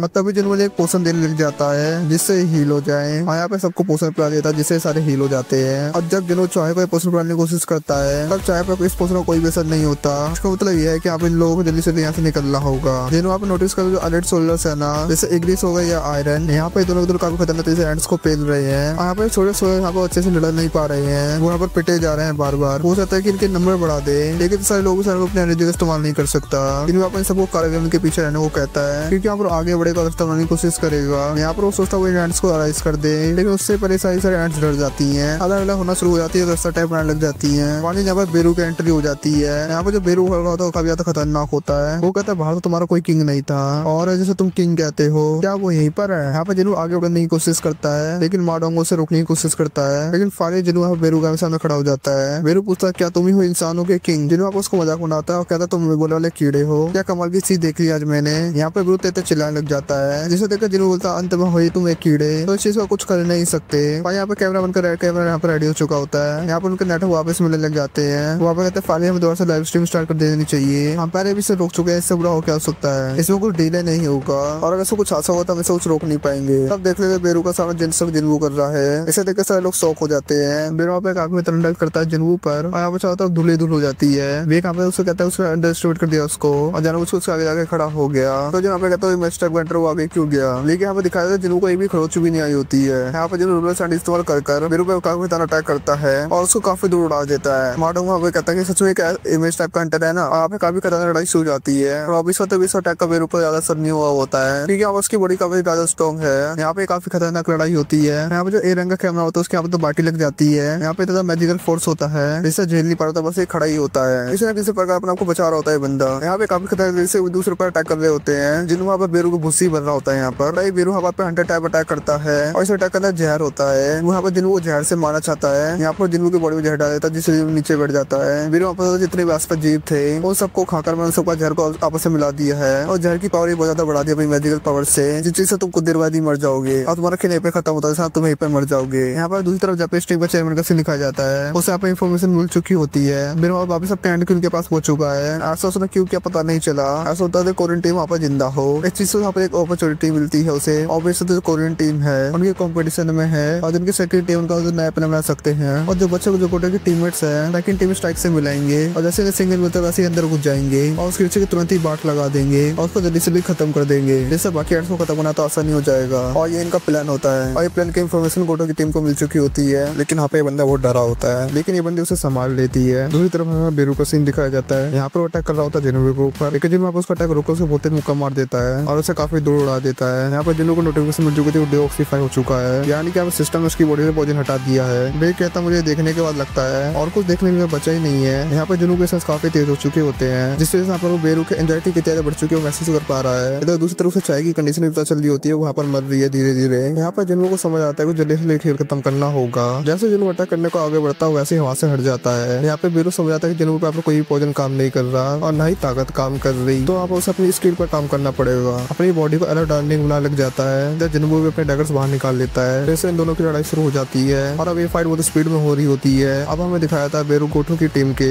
एक बंदे की पावर्स का इस्तेमाल करता है आइस वाली एबिलिटी का, जो वहाँ पर बेरू ने उसकी बॉडी खा ली थी, जिस वजह से यहाँ पर वो उसकी एबिलिटी यूज कर पा रहा है। वो यहाँ पर जिन्हों को पैठा करा था, जिन्हों उसके अटैक से बच रहा होता है। यहाँ पर जिन्हों बेरू बहुत खतरे से डरे होते हैं। इनकी स्पीड इतनी तेज हो चुकी होती है लड़ने की, तो लाइट नहीं दिख रही होती इनकी लड़ने की। पानी बेरू जिन्हों के आंखों में अटैक करने वाला होता है, लेकिन तभी जिन्हों के सिस्टम नोटिफिकेशन आता है म्यूटेशन अपग्रेड करने का, जो भी काफी खतरनाक अटैक है। जिन्हों अपने अटैक को अपग्रेड करके बेरू को 2 टुकड़ों में काट देता है। यहाँ पर बेरू को ज्यादा फट चुकी होती है और भागना शुरू कर देता है। अपने आप को हील करने की कोशिश करता है, लेकिन जिन्हों से पकड़ लेता है, उसे दोबारा से मारना शुरू कर देता है। उसके हाथ पर काट कर उसे नीचे गिरा देता है। बेरू वहाँ पर डर चुका तो कहता आखिर मैं यहाँ पे क्या करूँ, और एक ऐसा इंसान जिसे मैं हरा ही नहीं पा रहा। वो तेज चिल्लाने लग जाता है, जिससे सारी एंड्स जिन्हों की तरफ अटैकना शुरू कर देती है। लेकिन जिन्हों फिर से दोबारा साइड सोल्स को बाहर निकाल देता है और सारे साइड सोल्स एंड्स को पेलना शुरू कर देते हैं। मैं पैदा इसलिए होता कि मैं सबसे ज्यादा स्ट्रॉन्ग हूँ, मैं सबको खा लिया और खत्म कर दिया और मैं ज्यादा स्ट्रॉन्ग बन गया। लेकिन फिर भी मैं इस इंसान का बाली बाका नहीं कर पा रहा हूँ, क्योंकि तो उसे होना चाहिए था, लेकिन वो उस इंसान का बाली बाका नहीं कर पा रहा हूँ। बेरू आवाज समझाता है कि जिन्हों को हरा नहीं पाएगा। अब उसका कोई भी रास्ता नहीं बता सिर्फ भागने के अलावा, और जिंदा रहने के लिए उसे कुछ ना कुछ तो करना ही पड़ेगा। इधर वो तेजी से उड़ के जाने लग जाता है, लेकिन जिन्हों से अपने स्टैंड से उठाकर पटक देता है। लेकिन आप फिर से रेंगते भागने की कोशिश करता है, और जिन्हों का जो म्यूटेशन वाला स्किल है वो मैक्सिमम पावर पर आ चुका होता है, जिससे वो बेरू को टुकड़ों में काट देता है। जब बेरू वहाँ पे हारा तो सारी एंड डर जाती हैं और यहाँ से भागना शुरू कर देती हैं। जिन्हों को अपने नोटिफिकेशन भी आ चुका, उसने अपने एनिमी को हरा दिया है। और फिर फाइनली वो आता चाहे के पास, उसे समझ नहीं आ रहा आखिरकार वो यहाँ पर क्या करे। आप लोगों को तो याद होगा जिन्हों के पास एलिवेटर ऑफ लाइफ भी था, जिससे उसने अपनी मॉम को ठीक भी किया था। ये सब तो आप पिछले एपिसोड देख ही चुके होंगे। भले ही बाहर निकल हेलीकॉप्टर इंतजार कर रहा है, लेकिन वहाँ जाने पर चाय की जान को खतरा भी आ सकता है और यहीं पर इनको कुछ करना पड़ेगा जल्दी से जल्दी। इधर वो एलिवेटर ऑफ लाइफ लाता है चाय को, लेकिन इसके बाद चाय पर इसका कोई ऐसा नहीं पड़ता, क्योंकि हमारे चाय की स्पेशल एनर्जी बहुत ज्यादा कम हो चुकी है। यहाँ पर जिन्हों को समझ नहीं आता कि करे क्या वो यहाँ पर बहुत ज्यादा कंफ्यूज हो चुका होता है। स्टार्ट में फिर से हमें डेंजर का सीन दिखाया जाता है। आपको तो याद होगा चाय यहाँ पर बहुत ज्यादा जख्मी थी और जिन्हों को समझ नहीं आ रहा था कि यहाँ पर वो क्या करे। हम यहाँ पर कैमरामैन को होता है कैमरा बंद करने के लिए, लेकिन यहाँ पर बहुत ज्यादा कंफ्यूज होता है, क्योंकि जिन्हों कहता है तुम इसे बंद कर दो, मैं इसे तोड़ दूंगा। तो इधर कैमरा बंद कराने के बाद कारगिल यहाँ पे व्यूंगो की बॉडी को लेकर आता है। वे इस चीज को देख के बहुत शौक हो जाता है। वे यहाँ पे सोचता है जिन्हों इसकी बुनियाद क्या करना चाहता है, लेकिन जिन्हों उसे शांत कर देता है। जिन्हों कहता है मेरे पास समय इस चीज को एक्सप्लेन करने का। यहाँ पर बिंगो की बॉडी के सामने आता है और बिंगो की साइडों को अलाइज कर देता है, और यहाँ पर बिंगो एक साइडो सोल्जर बन चुका होता है, जिसे देख के बेग बहुत ज्यादा हैरान हो जाता है। दूसरी तरफ बार गोटो की टीम का सीन दिखाया जाता है। यहाँ पे सारे लोग एंड सेंड लेने की कोशिश कर रहे होते हैं। यहाँ पे जो गोटो की टीम का एक बंदा बच चुका होता है, उसके यहाँ पे हल्दी खराब हो चुकी होती है। वो कहता है ऐसा हो नहीं सकता, हम मास्टर के पास वापस जाएं। इस आइलैंड के पास अब हमारा कुछ नहीं हो सकता है और हमें कोई भी नहीं बचा सकता है। मिस्टर गोटो को तो उसने ऐसे ही मार दिया, क्योंकि मोटो ये बताता है जो नई स्पीसीज थे उसे मार दिया गया है और जो खतरनाक मास्टर उसे ही मार दिया गया है। ये बात सुनकर उसे इस चीज पे यकीन ही नहीं होता है। वो कहता है ऐसा कैसा हो सकता है। फिर से डेंजर के अंदर सीन दिखाया जाता है। लोग यहाँ पे काफी इंप्रेस हो चुके थे जिन्हों की स्किल देखकर। जिन्हों मरे हुए लोगों को भी जिंदा कर सकता है। बिंगो यहाँ पे चला जाता है। जिन्हों कहता है मैंने उसकी वॉइस सुनी, एंटरमैन ने कहता है मेरी ताकत का इस्तेमाल करो। यहाँ पे बिंगो चाय को हिल करना शुरू कर देता है। दिन भर बहुत इंप्रेस हो चुका होता है। बिना उसके ऑर्डर दिए हुए बिंगो उसे हिल करने लगा। इसका मतलब है जब वो जिंदा होंगे वो तो अच्छे इंसान होंगे, तो जिंगे मार दूंगे ये सोच रहे होते हैं। जैसे जैसे लड़ाई पार्ट लेता है और वह ताकतवर बनता जाता है, और ये बात किसी को पता नहीं चलनी चाहिए। काफी खतरनाक बात है ये एबिलिटी भी। चाहे अब यहाँ पर पूरी तरह से हिल हो चुकी होती है, लेकिन बेक ये कहता है हंटर संग तुम एक हंटर के तौर पर अभी काफी सही लड़ाई लड़ोगे और बिंगो की ताकत तुम्हारे बहुत काम आएगी। लेकिन उसे कभी लड़ाई पसंद नहीं थी। यहाँ पर वो जिन्हों को कंधे पर हाथ रखता है। वो कहता है प्लीज मुझसे तुम वादा करोगे तो मुझसे कहीं फिर से बेटर फील्ड में नहीं भेजोगे। जिन्हों कहता है तुमने दोबारा रेड गेट की तरह मेरा कंधा पकड़ा है, लेकिन मैं समझ सकता हूँ कि तुम मेरे से रिक्वेस्ट कर रहे हो और मैं भी एक अच्छे से कदर करता हूँ। यहाँ पर वो बिंगो के पास आता है, उसकी शर्टों को दोबारा से नॉर्मल कर देता है। जाने से पहले बिंगो स्माइल करता है। बेक को देखकर बेक यहाँ पर रोने लग जाता है और धन्यवाद करता है जिन्हों का। और दूसरे बैंड ने हमला कर दिया होता है बाकी हंटर्स पर, जो आइलैंड के चारों तरफ होते हैं, क्योंकि नाइट्स का कोई लीडर है ही नहीं। और दूसरे कोरियन टीम के जो हंटर्स होते हैं इधर वो हेलीकॉप्टर में बैठ जाते हैं, लेकिन जिन्हों के साथ नहीं आया होता है, क्योंकि इतना जो रायता फैला है उसे समेटना भी तो है। और अंदर कारगिल अपनी पावर्स का पूरा इस्तेमाल कर रहा होता है, ज्यादातर तबाही मचा रहा होता है। इधर जिन्हों को एंड्स को मारने काफी अच्छे पॉइंट मिल रहे होते हैं। इधर वो डीवन मोनार्च की सोर्ड का इस्तेमाल करता है, जिससे यहाँ पे बिजली निकल रही होती है और चीजों काफी सारे एंड्स को पेल रहा होता है। यहाँ पर वो कहता है मैं इस चीज को फुल तरीके से इस्तेमाल करूंगा। यहाँ पर वो भी सारे एलिट सोल्जर्स को एंड्स को मारने के लिए छोड़ देता है और यहाँ पर सारे एंड्स को पेलना शुरू कर देते हैं। और यहाँ फाइनली जिन्हों 100 लेवल पहुंच चुका होता है और फाली अब आता बेरू की बॉडी के पास। यहाँ पर उसका अराइज का ऑप्शन होता है। इधर वो अराइज बोलता है और चारों तरफ अंधेरा हो जाता है, तो समझ नहीं आता फिर चल कर रहा है यहाँ पर। और तब यहाँ पर वो वापस आ जाता है और फाइनली में दिखाया था बेरू साइड सोल्जर बन चुका है और यहाँ पर वो काफी खतरनाक दिख रहा होता है। जिन्हों का भी लगा था उसकी जो अराइज है यहाँ पर फेल हो चुका है, लेकिन ऐसा कुछ नहीं होता है। और यहाँ पर वो सोचता था बाकी एंड्स को अराइज करे, तभी से पीछे से हो जाते हैं किंग। जिन्हों पर काफी रहता है कि ये कैसे बोल सकता है। फिर वो दोस्त बोलता है किंग मुझे एक नाम दीजिए। जिन्हों को तब इसके सिस्टम से नोटिफिकेशन आता होता है। जिन्हों देखता है उसकी रैंक है जनरल रैंक और ये रैंक उसने पहली बार देखी होती है और ऐसा सोचता है इस रैंक के शैडो सोल्जर बोल सकते हो क्योंकि और कोई शैडो सोल्जर तो बोल नहीं सकता है। जिन्हों कहता है मैं तुम्हें जान से मारा, क्या फिर भी तुम मुझे फॉलो करना चाहोगे? फिर वहाँ पे कहता है मरा नहीं हूँ, मैं आपकी ताकत का दोबारा जिंदा हो गया हूँ और मैं चीज से काफी ज्यादा खुश हूँ और प्लीज किंग मुझे एक नाम दीजिए, मैं जिंदगी और आपको फॉलो करूंगा। और वैसे भी चीज जिन्हों बहुत कमाल की होती है और जिन्हों फाइनली से बेरू नाम देता है और वो बाकी सारे एंड्स को भी अराइज कर देता है। और दूसरी तरफ आइलैंड का सीन दिखा जाता है जहाँ पे काफी सारे एंड्स पहुंच चुकी होती है और एंड से हंटर शो कर देते हैं। बेरू वहाँ पे जिन्हों को बताता है लगभग 4,000 एंड्स ने अपना आपा खो दिया है और इधर उधर भाग रही है ये। जिन्हों बेरू से कहता तुम क्या इन सब एंड्स को पेल सकते हो? बेरू वहाँ पे कहता आप मुझे सिर्फ ऑर्डर दीजिए। जिन्हों कहता ठीक है जाओ। बेरू वहाँ पे सारे एंड्स को पेल देता है और यहाँ पे लड़ाई खत्म हो चुकी होती है और सबकी सब एंड्स को खत्म कर दिया गया है और इनका ये मिशन सक्सेसफुल हो जाता है। हंटर चाको हॉस्पिटल में भर्ती कर दिया गया है क्योंकि यहाँ पर कोमा में चली गई है और जो भाई फोर्थ जो एंड थी उसे हम जीत चुके हैं। भले कुछ एंड दूसरी कंट्री में चली गई है। हमें दूसरे चाइनीज बॉर्डर का सीन दिखाया जाता है। इधर अटैक करने के लिए तैयार होते हैं लेकिन जो उनका हंटर होता है वो एंड्स के अकेला ही काफी होता है और यहाँ पर वो खतरनाक तरीके से अपने दोनों ब्लेड निकालता है और एक ही स्लेटर सारे एंड्स को खत्म कर देता है जो देखने में काफी ज्यादा खतरनाक होता है। पूरा समय साफ कर देता है और उससे मजा नहीं आता है एंड्स को मारने में। और वो कहता है वो ब्लैक एंड्स होते ज्यादा मजा आता है। और जो रेड में जितने लोग मरे होते हैं उनके लिए एक जगह तैयार की गई होती है जहाँ पर उनकी आत्मा को शांति के लिए प्रार्थना की जाए। इधर जिन्वो भी आया होता है। साथ ही दूसरी तरफ मीडिया की बात भी चल रही होती है। ये रेड जिन्वो से सक्सेसफुल कंप्लीट हुई है और दूसरा जिन्वो को बुराई भी कर रहे होते हैं। वो काफी लेट पर जिसके वजह से काफी लोगों की जान चली गई। लेकिन आप उससे कहता तुमने काफी अच्छा काम किया, तुम सर उठा के चलो और तुम्हारा भी काफी सारी जाने बच चुकी है और इन सब चीजों के बारे में मत सोचो। और बेक और जिन्वो अपने रास्ते में निकल जाते हैं। यहाँ पे जाते हुए देखती है जिन्वो को।